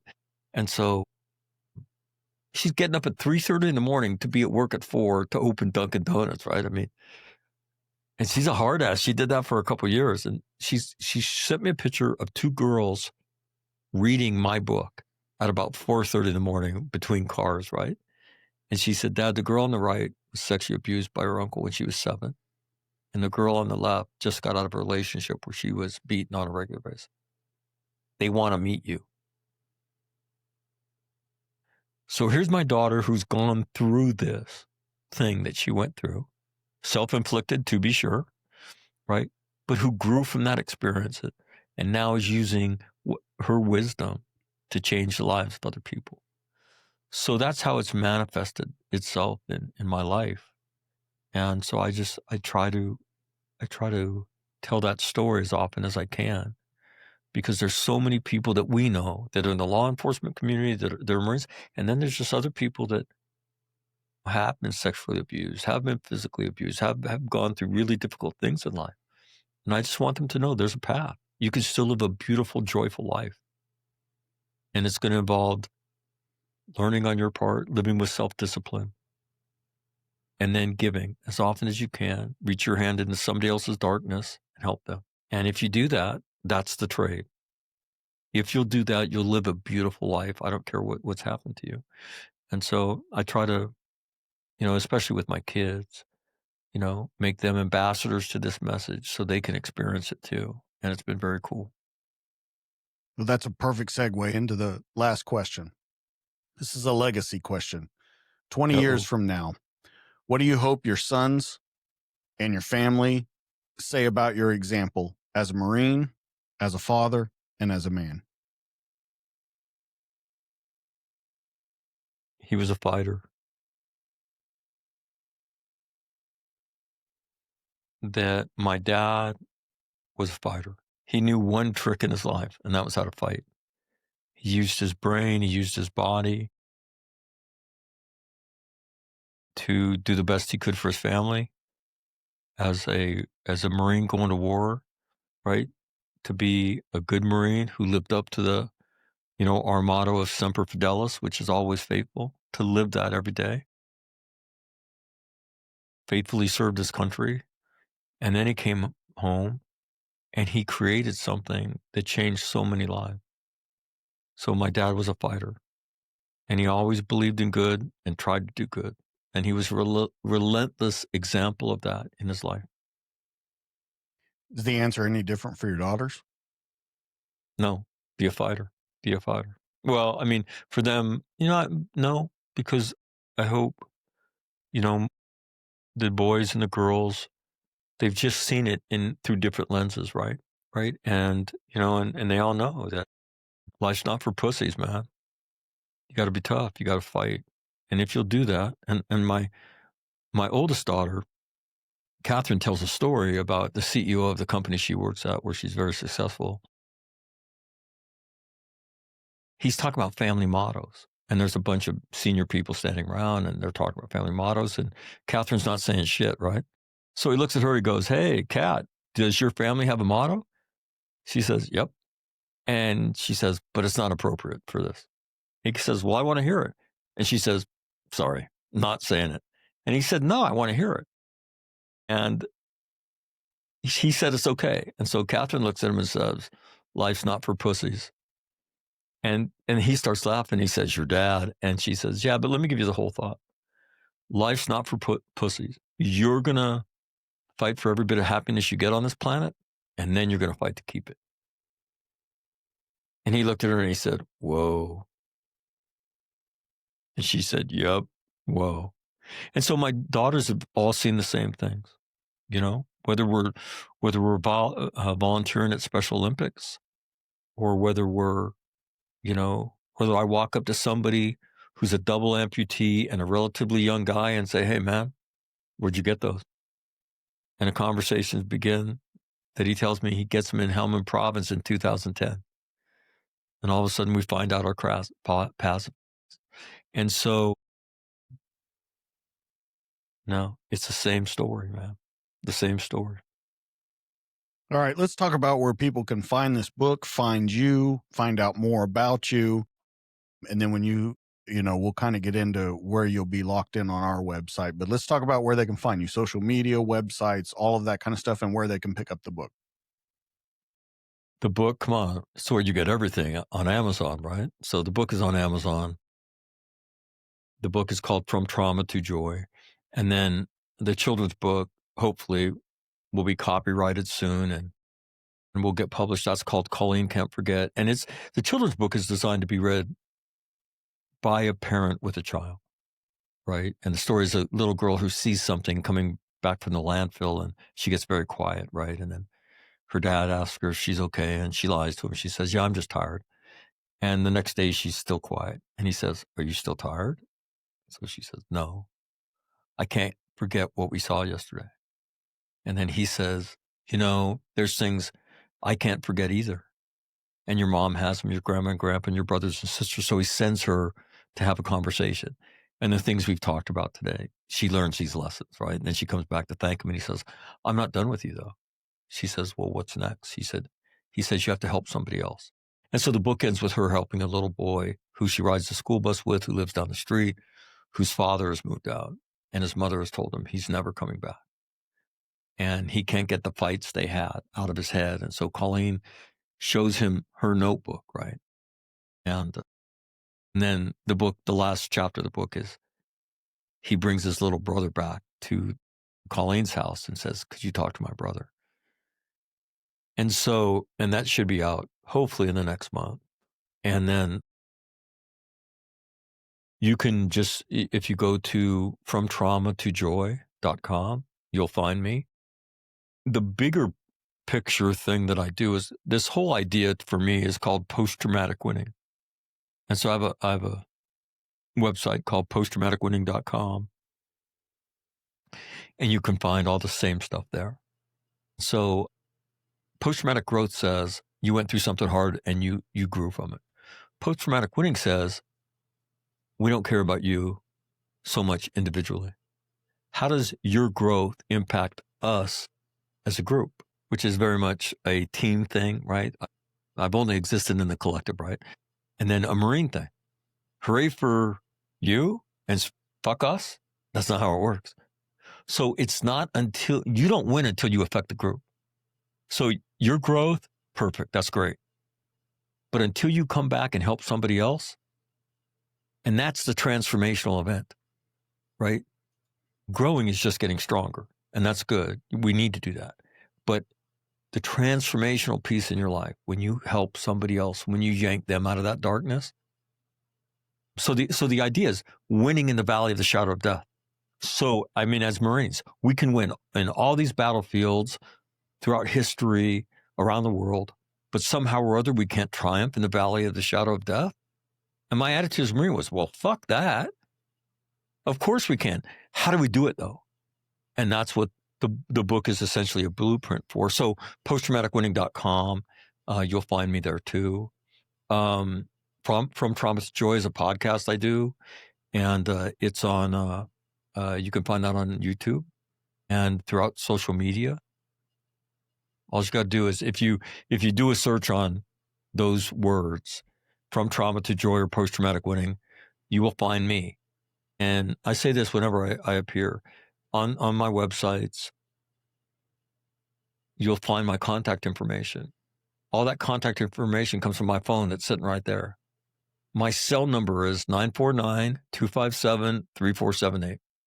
If I can help you, if I can help somebody in your family, if I can help a friend of yours, call me and we will help them. Okay?